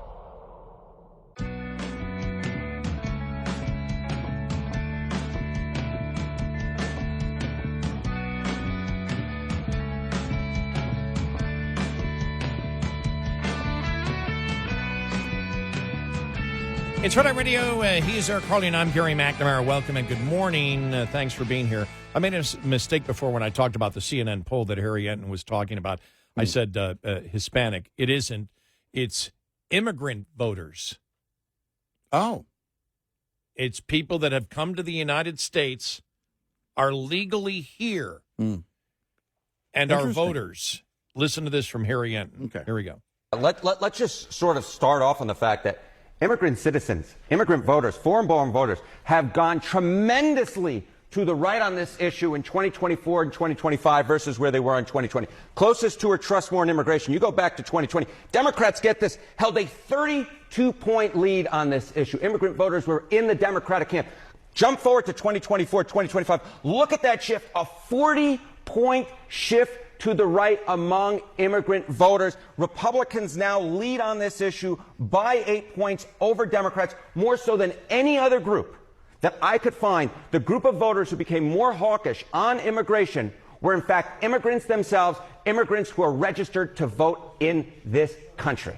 Do you think, and we'll get to this coming up in the Charles Cook article, that's the we gave you the two liberals, and we'll give you the conservative from National Review, but you look at that plus 40, and he mentions the fact of, that they continue to use the word immigrant instead of illegal. And I've always thought, because whenever you talk to a legal immigrant, they're furious that the left has attempted to combine both of them together. Right. And Charles Cook talks about that, the confusion in the terminology that's being used. But a 40-point swing, and Harry Enton makes a great point. I don't know any issue from any demographic that has come close to changing to that degree. Yeah. Do you? No. Any? No. A 40-point swing? Yep. Thank you, Joe Biden. And insider advantage, likely voter poll, all right, taken yesterday, okay, 6:10. Do you approve of Trump's National Guard deployment? Yes, 59%. No, 39%. Now, that's that's not a generalized illegal immigration poll. That is specifically for what's going on right now, and the entire mainstream media criticizing it, and Trump 59 to 39. Those are landslide numbers. Yeah. You would have not seen that in his first term. No. Nope. No, that's, I mean, you couldn't even mention the wall in his first term. Think about that. Oh, my gosh, remember that? You couldn't mention the wall. Oh, my gosh. His own party, the Republican Party, some of them, we're not sure about a wall, or there could be a barrier, or maybe there's some ways you can do it. We don't like Messi. That's where we were. Think about that swing. That's because Everybody learned that every town is a border town. Everybody learned that this was never for the left about people coming here legally. It was about getting as many people here as quickly as possible to pad the voter rolls. And then you see the swing with legal immigrant voters. 40-point swing? That's huge. That's massive. That's unprecedented. I don't know. I don't know of an issue in my lifetime where you've had any demographic that has changed that much on a particular issue. Especially if you think about it, 5 years isn't that long of a time. It's a fairly short period of time. But look at what happened during that 5 years. Look at what happened during the Biden presidency. Look at the policies that Biden put into place. It was bound to have an effect. And everybody dealing with it, and the left pretending like everything was fine. And now to the extent that they're fighting to keep violent gang members here. They're protecting violent gang members. That's not what, this particular group of legal immigrants came here for a better life. They wanted to do it legally. They don't want to be lumped in with the criminal element.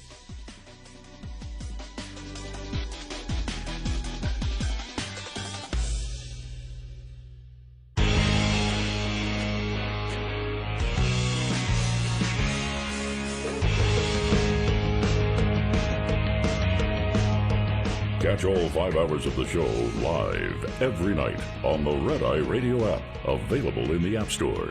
Red Eye Radio. And he is Eric Harley, and I'm Gary McNamara. Download our Red Eye Radio app today, and you can listen when and where you choose. So looking at just, over the last week, really the last 5 days. Are we at 5 days now? It's Wednesday, okay, yeah. And what has gone on and just the analysis of it, which is just, some of it's so incredibly hilarious, both what the Democrats have said and then the analysis of what Democrats have said. We let you know what two liberals had to think about it, that view what's going on and going, my God, Democrats are making a political ad for Donald Trump. What in the world's going on? Mm-hmm. This is Charles Cook wrote in National Review, the riot apologists are confused. And he uses Adam Schiff as the first example, that Adam Schiff came out and said, violence is never the answer. Assaulting law enforcement is never okay. That's the quote. And Charles Cook writes, that was welcome. And then Schiff continued, indeed, doing so directly plays into the hands of those who seek to antagonize and weaponize the situation for their own game. Don't let them succeed. That's a quote from Schiff after the first statement. And Charles Cook writes, this was not. Sometimes adding a caveat to a declarative message serves to completely undermine that message. Mm-hmm. This was one of those times, as with statements of sympathy that began with, I never liked him, but the attachment of political motivations to a set of supposedly categorical injunctions serves to wipe out any useful meaning and reveal that the words were uttered under duress. The problem with violence is violence. The problem with assaulting law enforcement is assaulting law enforcement. The problem is not that one's political opponents might benefit from someone else's sins. Adam Schiff is a United States Senator. He ought to be capable of summarizing the country's fundamental social compact without appending conditional terms. Alas, and this is exactly what we talked about yesterday. Alas, neither he nor the leading figures within his state's government, nor the mayor of Los Angeles, nor the mainstream American press seem to possess that elementary skill. Since the unrest began, they've all been on a mission to confuse the key concepts in the story. Thus, have illegal immigrants become immigrants, as if those two groups have identical relationships with the federal government. Mm-hmm. Now, they've been doing that for the longest time. Mm-hmm. And we wondered why legal immigrants to the United States are the biggest movement in supporting what Trump is doing by a shift of 40 points since 2020. Yeah. It goes, but thus illegal immigrants have become immigrants, as if those two groups have identical relationships with the federal government. Thus have riots become protest, as if the existence of those who are not committing crimes erases the actions of those who are. That's what we brought up yesterday. Exactly. Well, it's only violent there. Down the road, it's not violent. Yeah. Well, we're not covering the people that aren't violent. We're covering the people that are violent. They're actually trying to make that as a message. Yeah. Again, don't look over here. Don't believe what your eyes are seeing. But think about that. That's going all the way from the radicals on the ground. The article from the Free Press, we read part of it yesterday, that basically this freelance reporter that was out there, and he was recording it. You need to delete that or we'll F you up. Mm-hmm. In other words, don't put the truth out there, because when he was recording it, it showed people without masks. Well, you can't put the truth out there. The cops will come after us. We know that this is wrong. We're going to do it anyway. And the media, the liberal activist media, tries to help them. Yep. Think about what they're doing. They're assisting by trying to downgrade this entire thing and make it something that it's not.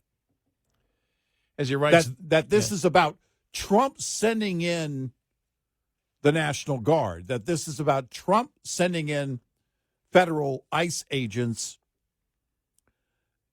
What they're trying to do is make you believe the problem isn't what it is. Right. Thus, as he writes, illegal immigrants have become immigrants. Riots have become protests, as if the existence of those who are not committing crimes erases the actions of those who are. Yeah. We spent a little bit of time on that one yesterday. Right. Thus, has the enforcement of federal law been treated as if it were a prerogative of the states? Yeah. That's another one. This is enforcement of federal law.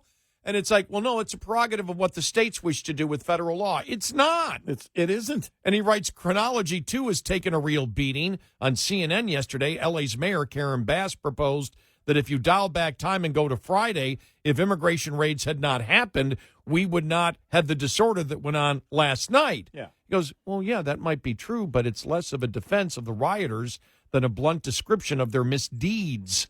He goes, there's nothing nuanced about what's happening in Los Angeles. Right. One is not allowed to be an illegal immigrant under our laws. And if one becomes one, nevertheless, one is liable to be deported. One is not allowed to riot. And if one does so anyway, one is liable to be arrested, charged, and prosecuted for one's transgressions. Wow. Yeah. And as has now been definitively established on a handful of pretty famous occasions, one is not allowed to prevent the enforcement of federal law. It is true, no doubt, that many people in California do not like America's immigration laws. That doesn't matter. There are many federal laws that residents of Florida, Texas, and Wyoming dislike, Liz Cheney, the exception, too, but those residents are not permitted to impede them simply because a president of the opposing party has elected to execute them with vigor. Immigration is a federal concern. Under Pritz versus United States, California is not required to aid Washington, D.C. in its administration of that concern, but it may not impede it either.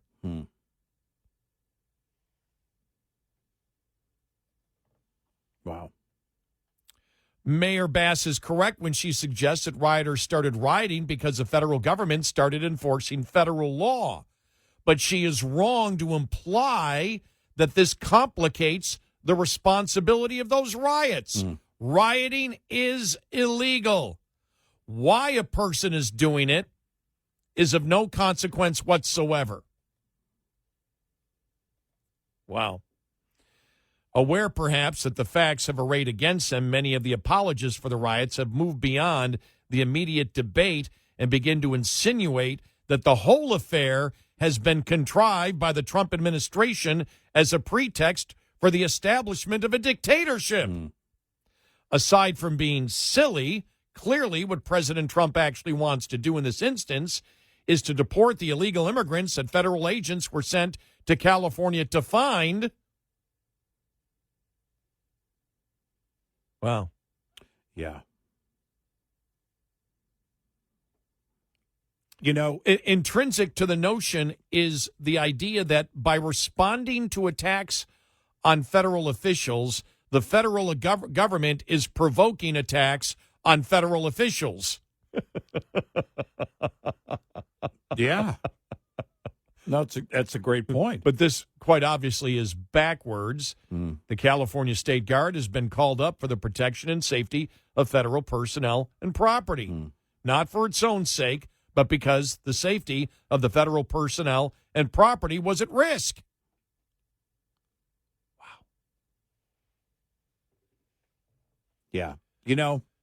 So there you go. I mean, it's just but because again, it still continues in the media, these qualifiers. Well, it was as if they wanted the Trump administration, Tom Homan, and all of them to promise not to deport someone unless they were a violent gang member or a known criminal. Well, if you're here illegally, ICE is bound to, those agents have a duty to deport you if you're caught up in whatever raid they're a part of. Yeah, they're also against the criminals being deported. That's why sanctuary Of cities course. exist. But it's, they wanted to get into these weird qualifiers as if people who are here illegally have a right to be here. Yeah. No. You don't. Well, that's why you saw, did we play it yesterday? The cut, well, this is all stolen land. It's stolen land. It's stolen land. Well, you're not going to win that argument either. No. That argument's been tried. It's failed miserably. Yeah. Why? Because we have found out that no matter who you are, no matter where you are, you're living on stolen land. Yeah. Yeah. Right. Even the Native Americans lived on stolen land. Mm-hmm. If they beat another tribe, they took their land. And there is no purity that exists out there. Well, any liberal living in America today is living on stolen land. That was brought up yesterday, too. It was like, well, then fine. Where then are you living? Have you moved? Right. Have you sold your property to somebody else? Have you given not sold it? Have given you given your property away? You can't sell it because you're selling stolen goods. Right, exactly. By your own standard. Luckily, if your property's worth under $900, they won't prosecute you for selling it. Yeah. The stolen property. Right. Yeah, it's oh my God, I did mind fry saying that. Well, but that's their logic. Those are the definitions. That's where they go with this. And it's mind-boggling. It's, again, something they're losing, and they're desperate, insanely desperate to win this. Someone suggested the other day, when do they start pivoting? How do you pivot? Yeah. You don't pivot on an issue like this if you're on the left. Where do you go with it? But the reason that was brought up, the whole pivot thing, is we're losing this. What that person was saying was, we're losing this. How do you pull back from the extreme? You don't. The one I loved yesterday, because when the whole stolen land came out again, it was like that's the Democrats now are starting not the MAGA movement, but the MAMA movement. Oh. To make America Mexico again. Yeah. That started yesterday. It was MAMA. I go, what's MAMA now? MAMA? Is that Kramer used to say that? MAMA. Yeah. It's like, oh, what's that? MAMA? Make America Mexico. It's like, oh my God. Yeah.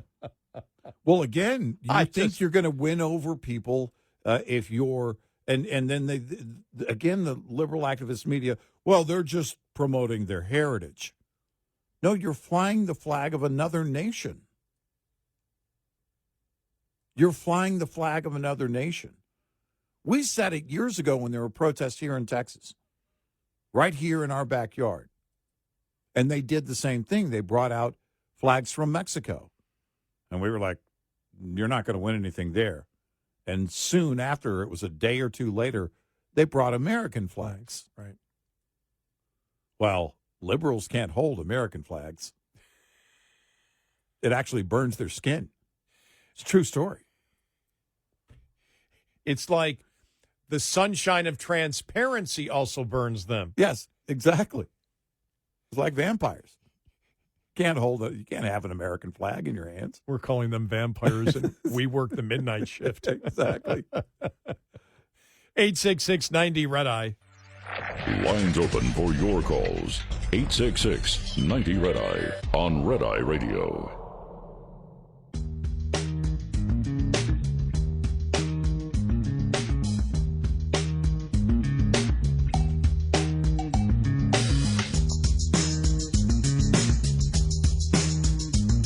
It's Red Eye Radio. He's Eric Carly, and I'm Gary McNamara. Coming up on the top of the hour, the ultimate audio of a Democrat in Congress and the bizarro, completely delusional take. Yeah. And you'll want to hear it. All right. Meanwhile, I'm reading this here. Mm-hmm. One of the lead editorials in the Wall Street Journal.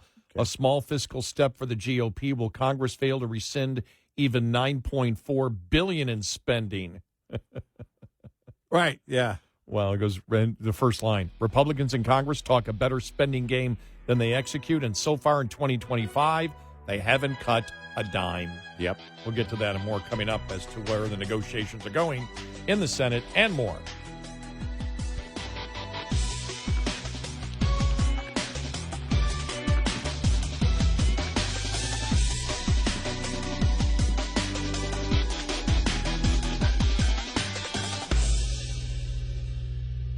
This is Red Eye Radio on Westwood One.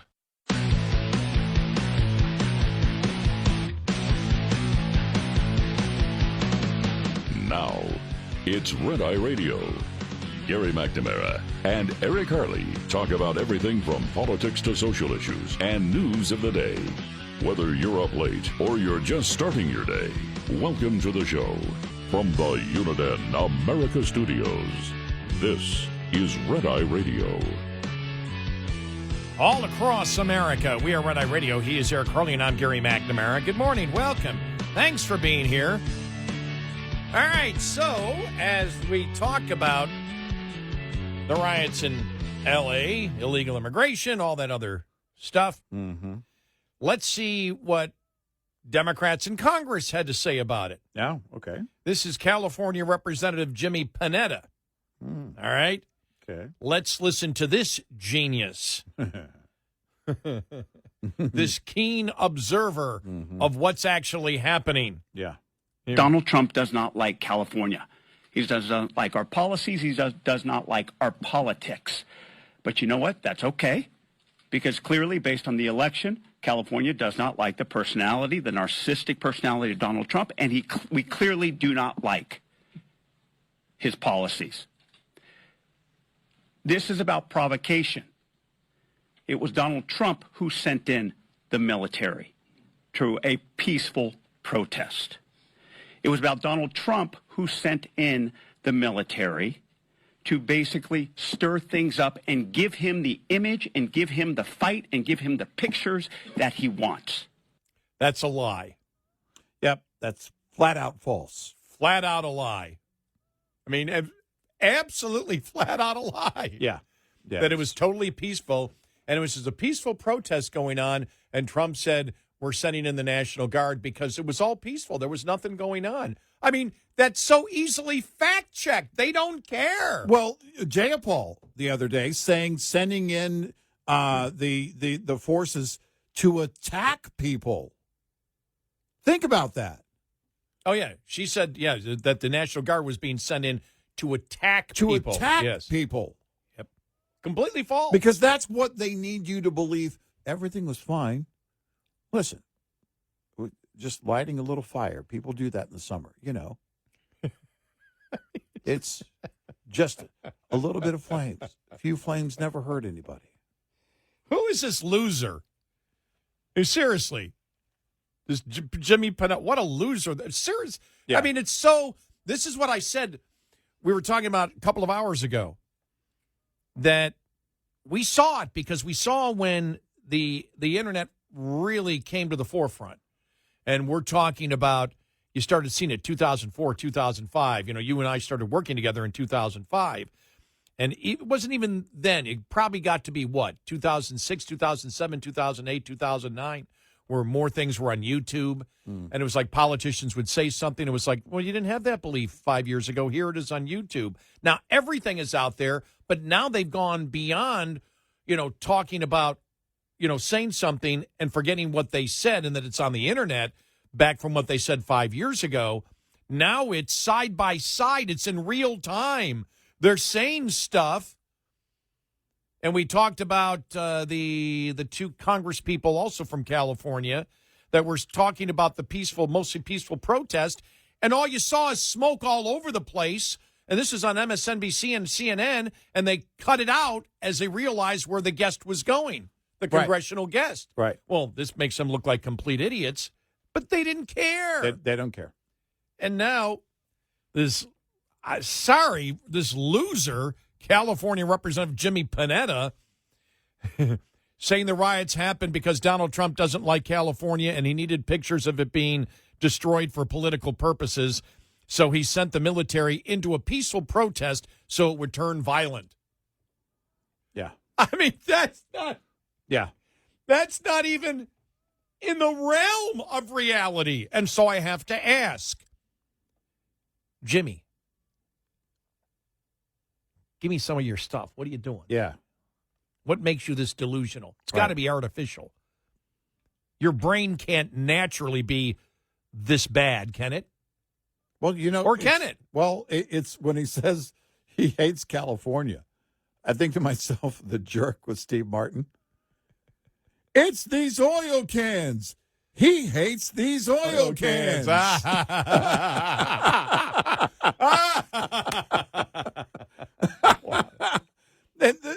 That's what they're trying to pull here. Now he hates California. Now another former Democrat. Yeah. I believe she's former. Is Lindy Lee? Did she renounce being a Democrat? I can't remember. I don't know if she officially. Well, yeah. She was a way more important Democrat than Representative Jimmy Panetta could ever think of being, because she was a fundraiser. Oh yeah, no. Lindy Lee brought in. She was boots on the ground. She Lee brought in money. Yeah. And she was on the Her Take podcast. She's responsible for the oligarchy. She's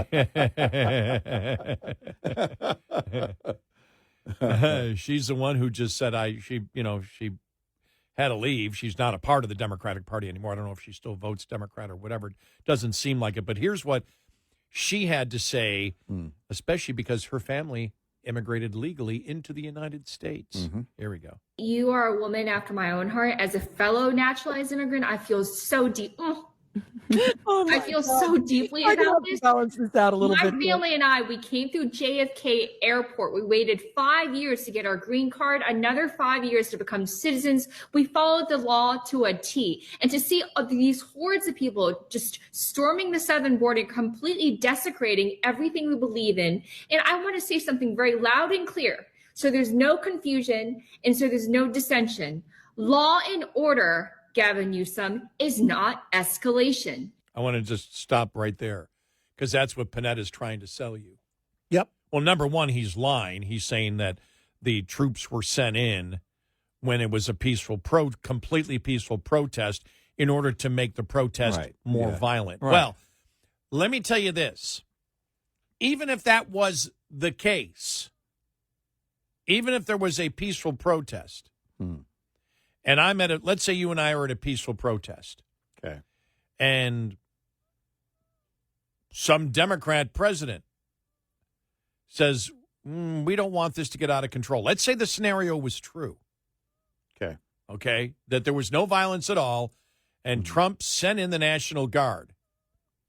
Would you or I, because let's reverse it, you and I are at a Second Amendment, okay?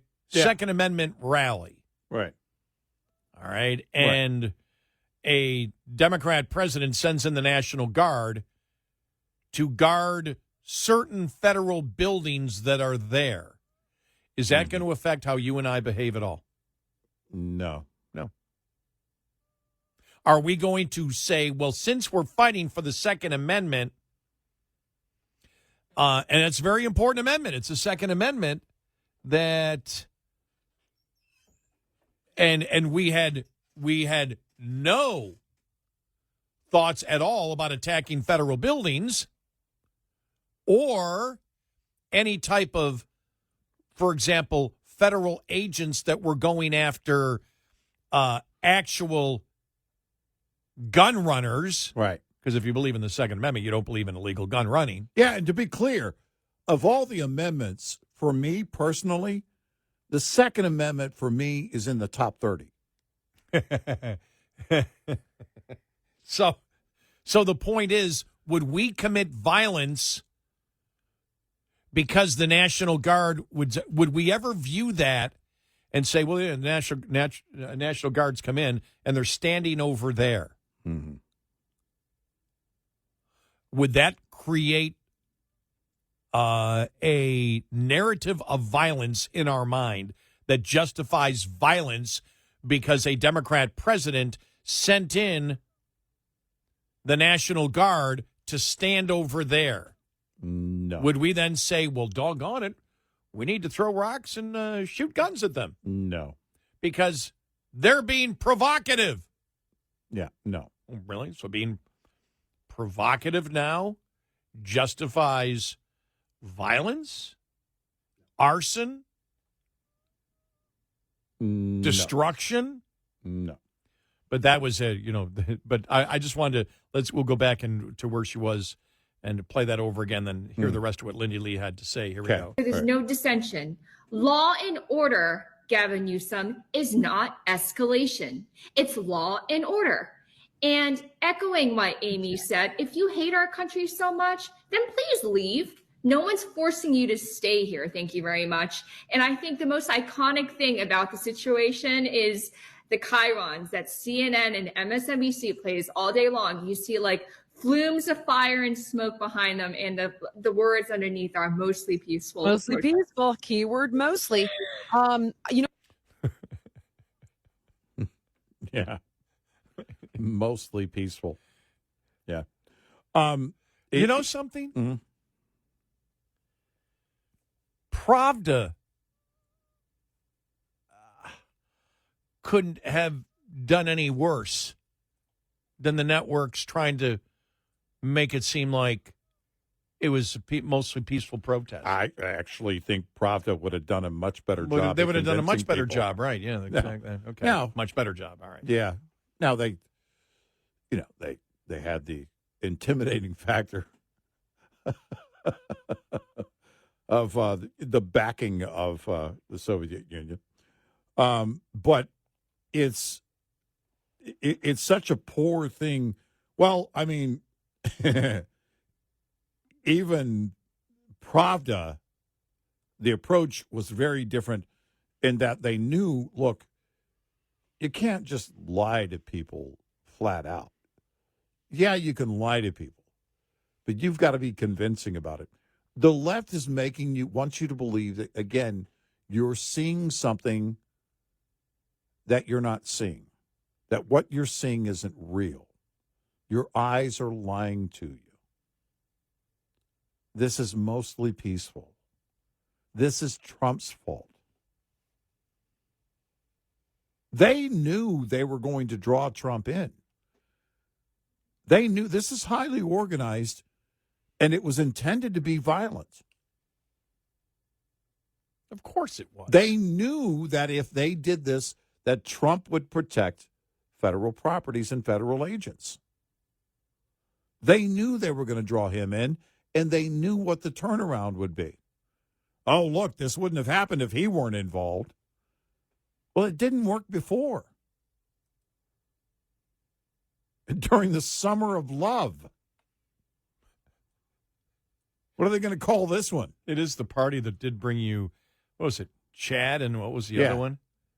Chops. Chops and Chad. Yeah. The summer of love. Remember remember that idiot mayor of Seattle? Right. The mayor, the summer of love. Right. Chad and Chop. Right. Why did it was Chop and then it became Chad? Yeah, I forget. Was that the encampment pronouns or what? I don't know, but it sounds like the two brothers in Oasis, doesn't it? They don't get along. Chop really hates Chad because he's a jerk. He's an arrogant jerk.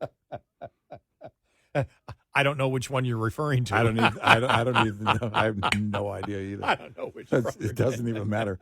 It might apply to both of them. I think the one with the heavy eyebrows is probably not the jerk. Right. They certainly didn't get along like Angus and Malcolm.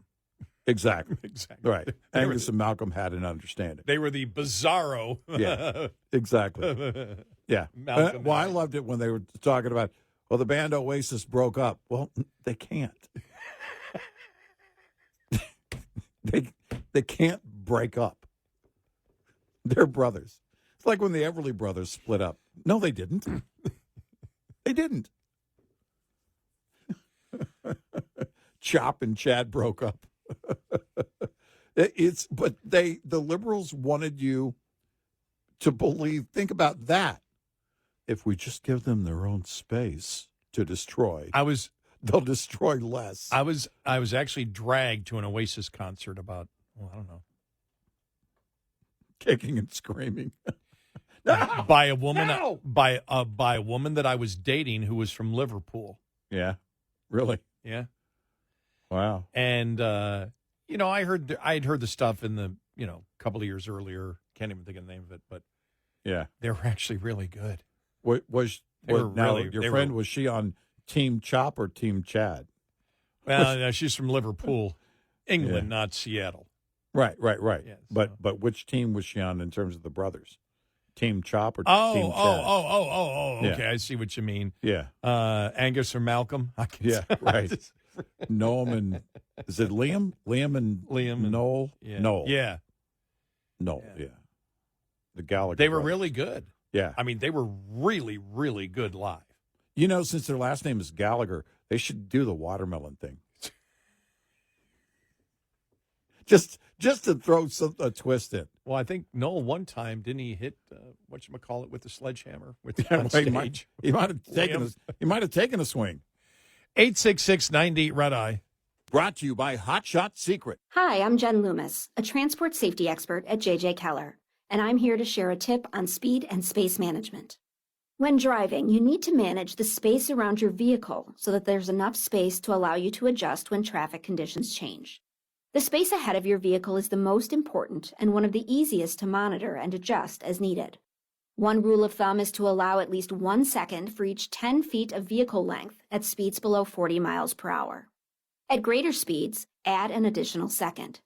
It's impossible to keep other drivers from tailgating you, but there are some things you can do to make it safer, such as increasing your following distance, avoiding quick lane changes, and slowing down. There are also several things you should do to ensure that there is plenty of space between the side of your vehicle and other vehicles. Don't hug the center line, avoid hugging the right side of the road, and avoid traveling alongside other vehicles in strong winds, especially crosswinds. This tip was brought to you by JJ Keller and Associates. Visit us at jjkeller.com.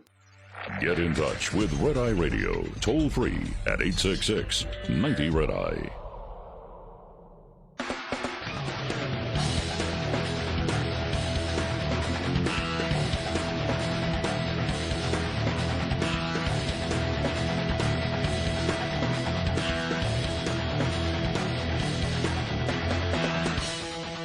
It's Red Eye Radio. He's Eric Carly, and I'm Gary McNamara.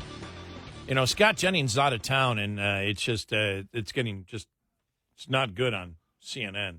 Yeah, he was out for the week. I think did I tell you, or I forgot if I said it on the air or whatever. Maybe I said it last Friday. I said, "Wow, Scott Jennings is going to be cooking next week or whatever." Maybe I said it over the weekend when all the riots started, and then I saw on Sunday night, I'm out of town for the week. It's like, no, no, I want my entertainment. Right, exactly. And we need some audio. But some of the audio from CNN. This is in the panel discussion. Former Univision anchor Maria Salinas. I mean, they're making these arguments that it's like, just stop it. It's like, we got nothing left, so let's go back to, remember, California was once part of Mexico. It's like, right. Here we go. Yeah. I'm from LA. I was born in LA. That's where my roots are. That's where I started my career. It is almost 50% Hispanic. Remember that California was part of Mexico. All of the Southwest is Mexico. So the roots are really deep in that region. And what they're saying is, no, not in our community. Because when they're coming in, even though there's second, third, fourth, fifth generation Latinos that live there, Mexican Americans that live there, some of them might be their family members. The people that they're going after, it's personal for them because they're going after their cousin and their uncle and their parents. And how does that make us safe? And of course they were here and go, but it's illegal. Are they here legally? Right. If they're here legally, there's no problem. Right. And if you are, because somebody brought it up the other day when they were talking about they're separating families. They go, well, American criminals get separated from their families and their children all the time. Yep. Yeah. And, here's a question I have. By the way, we'll have more of her coming up on the bottom of the hour. The whole bust in Omaha. Yeah. The company says they use E-Verify. Right. Yeah. Something in that story does not make sense. Yeah, there's something missing from that. You tell me there's this huge hole, and E-Verify's been around for this long, and there's a huge hole in it? A huge hole in the system? Right.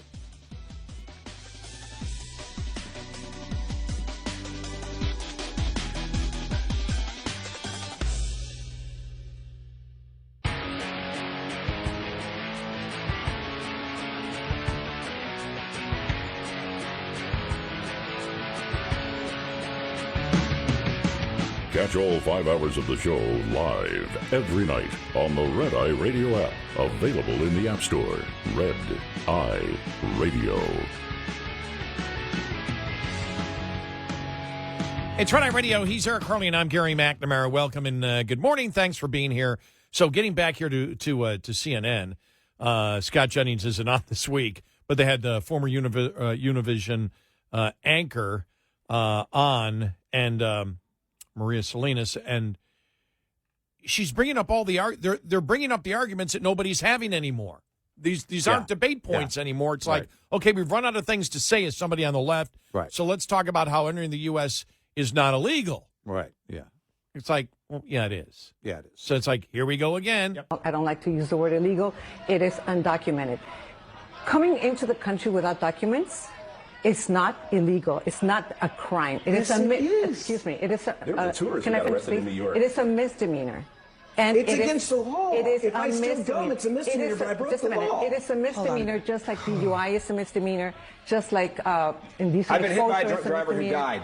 Don't tell me that's a misdemeanor when he crashed my family over 100 miles an hour. I'm sorry. That if you want to say that DUI is somehow a misdemeanor and we should treat it like it's not committing a criminal act, you said it's a misdemeanor like it's the same thing. It is a misdemeanor, just like coming into the Congress. It's still breaking the law. But that's not the point. Let me finish. That's not the point. There's a lot of. No one's having that argument. No, you're making a desperate attempt here to justify this, and you're not going to convince anyone. This is the other thing, too. They talk as if when they say it, it becomes the new truth for everyone. By the way, since when is a misdemeanor not breaking the law? Right. Well, then she brings up it's a misdemeanor like DUI. That's a horrible example.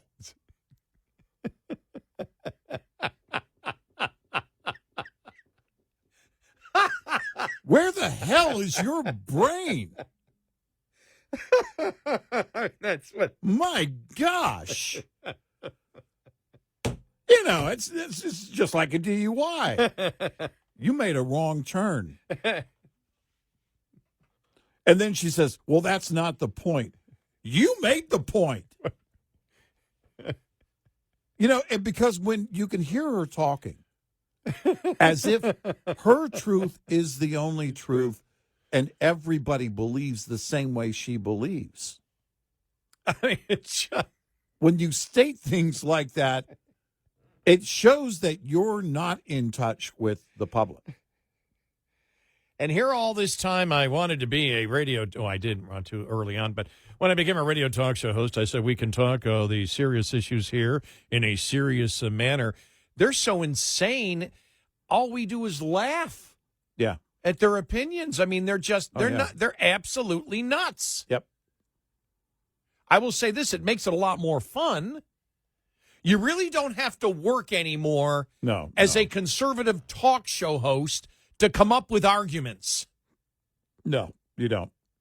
No, you so don't. Thanks for making our job so much so much easier. I mean, that's just so horrible.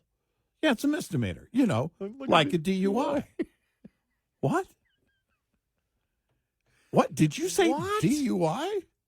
It's not against the law. It's not illegal. It's only a misdemeanor. Well, then let's have Cocktail Wednesday on the air. You were concerned earlier when I said Cocktail Wednesday. You said, well, we got to drive home. Well, we don't need to worry about it now. It's not a crime. It's a misdemeanor. It's a misdemeanor. You know why I pulled you over? Yeah, for a misdemeanor, because I'm drunk. Yeah, officer, it's only a misdemeanor. Well, you have to be drunk in order to say something like that. That's as thoughtless as it gets. You're taking me to jail, but it's not a crime. It's only a misdemeanor. We don't enforce misdemeanors in this country. Everybody knows it. To use DUI as an example, though. Yeah, that's a horrible example. I've got the argument here. It's just like a DUI. Yeah. Hey, go with this one. Brian Regan has this bit on aggravated DUI. He goes, aggravated? What is aggravated? The cop walks up and says, you know why I pulled you over? Yeah, I know why you pulled me over. Aggravated DUI. It's as if misdemeanors are just there because we just wanted to make a note of it. Right. They're not enforceable. You're not breaking the law. You mean a misdemeanor can get me handcuffed and take me to jail? Well, and fingerprint me and mugshot me? Well, but it's only a misdemeanor. That's the Whoopi Goldberg logic. Remember when she tried to, when people were making the case about statutory rape? Oh, yeah. And she said it's not like the other rape? And the show's still on the air, and she's still on it. Understand, all of our laughing is not about the seriousness of those situations. It's about the stupidity. It's the stupidity. How anyone could be so stupid. And that Jews don't encounter the same kind of bigotry and racism. No, what she didn't understand was anti-Semitism. She goes, that's not racism. That's not, it is. And her point was, Jews don't experience the same kind of racism. Right. The anti-Semitism isn't the same kind of racism. It's like, oh. And she's still got a job. That's only a misdemeanor, like a DUI. My question wouldn't have been, did you just say DUI? My question would be, does that mean you got a DUI and you're trying to justify it? That's what it sounds like. Well, if you're trying to dismiss it, again, you're doing a horrible job. That's about as thoughtless as it gets. Let's go to Mike in Iowa. Mike, welcome. You're on Red Eye Radio. Please bring some sanity here. Hello. Hi, Mike. Welcome. No, not you, the smart one. Sorry, you've reached the wrong number. There's not one of those here. I apologize if I inferred that one of you is stupid. One of you is not stupid. Both of us are stupid. Hey, you should apologize. That's a better way to. That's a better way to say it. Well, look, one of you is stupid. Yeah. No. Yeah. Neither of you is smart. It's not just one of you. But Mike, you should apologize for inferring one of us is smart. That's the apology you need to make. Yeah. Go ahead, Mike. Go ahead. I just wanted to talk about Karen Bass and how she installed a curfew from 2,000 hours last night to 0600 hours this morning, and how she single-handedly boxed in the Democrat Party. But I'd like to set the table first. Okay. On the 7th, on Friday, ICE started rounding up criminal illegal aliens, murderers, child rapists, and such not. And that's when the riots started. Then, yesterday, or 2 days ago, Trump was asked by a reporter, did you contact Newsom? And he said, yeah, yesterday. Then today, Newsom says, he never called me. I mean, he doesn't even know who he's talking to. He has no right being in control of the National Guard. Then Trump comes up with his phone log list. And at 01:22 on Saturday, in the morning, he called Newsom for 4 seconds.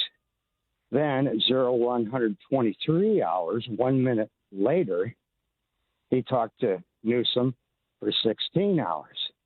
Newsom hasn't come back and said anything about that. Not for 16 minutes, not 16 hours. Yeah. Oh, yeah. Did I say hours? Yeah. Okay. Who's the stupid one here?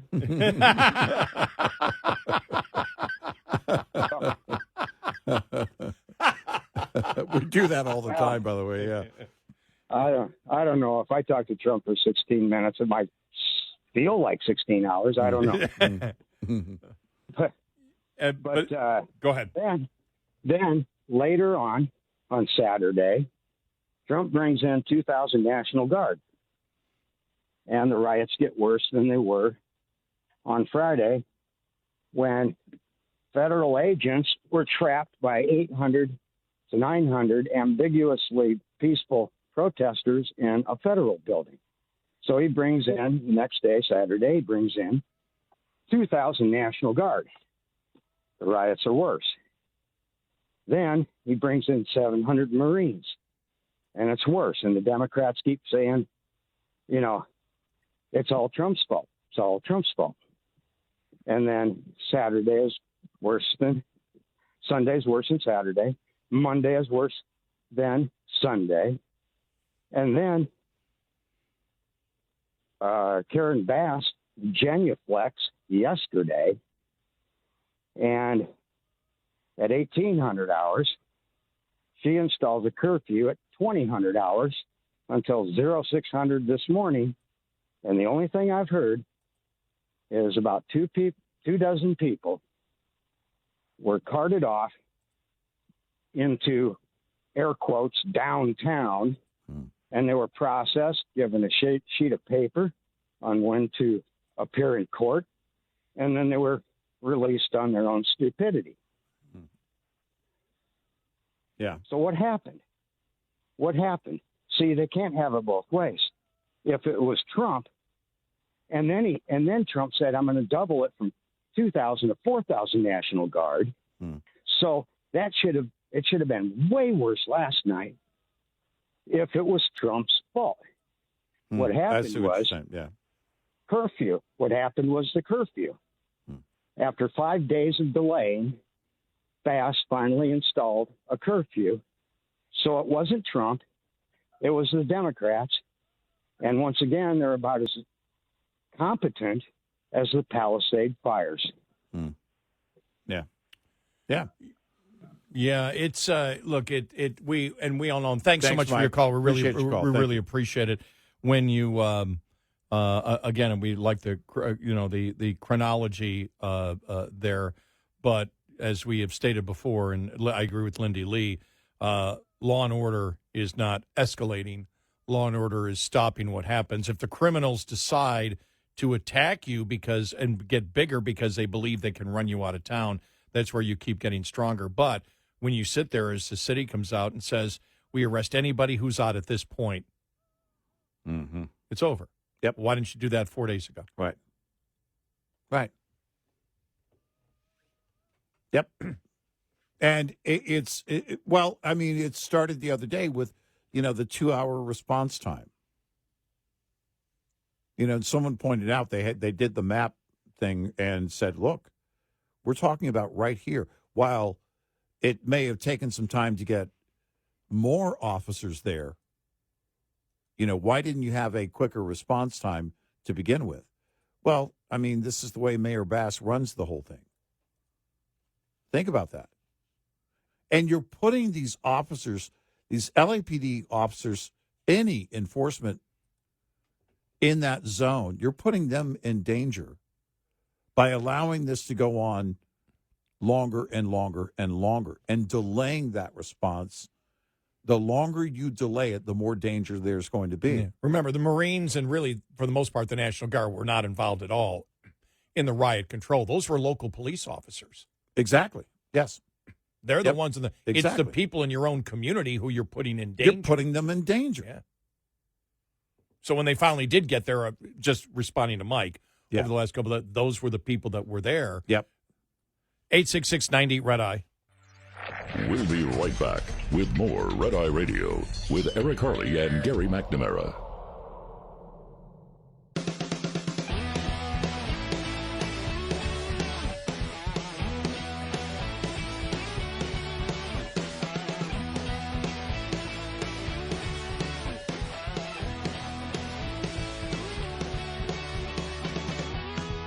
It's Red Eye Radio. He is Eric Harley, and I'm Gary McNamara. Download our Red Eye Radio app today. Why? Because our show ends in an hour. When our show ends, it becomes our podcast. We know that people can't listen, a lot of people, because we're on overnights. They can't listen to all 5 hours. So if you wish to catch more of the show, you can after the show is done on our Red Eye Radio app.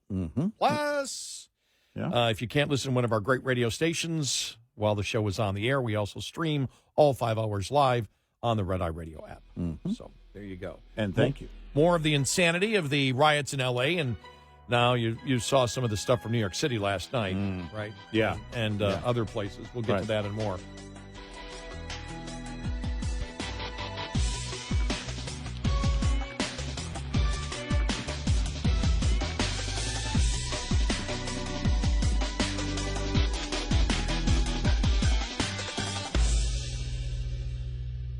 This is Red Eye Radio on Westwood One.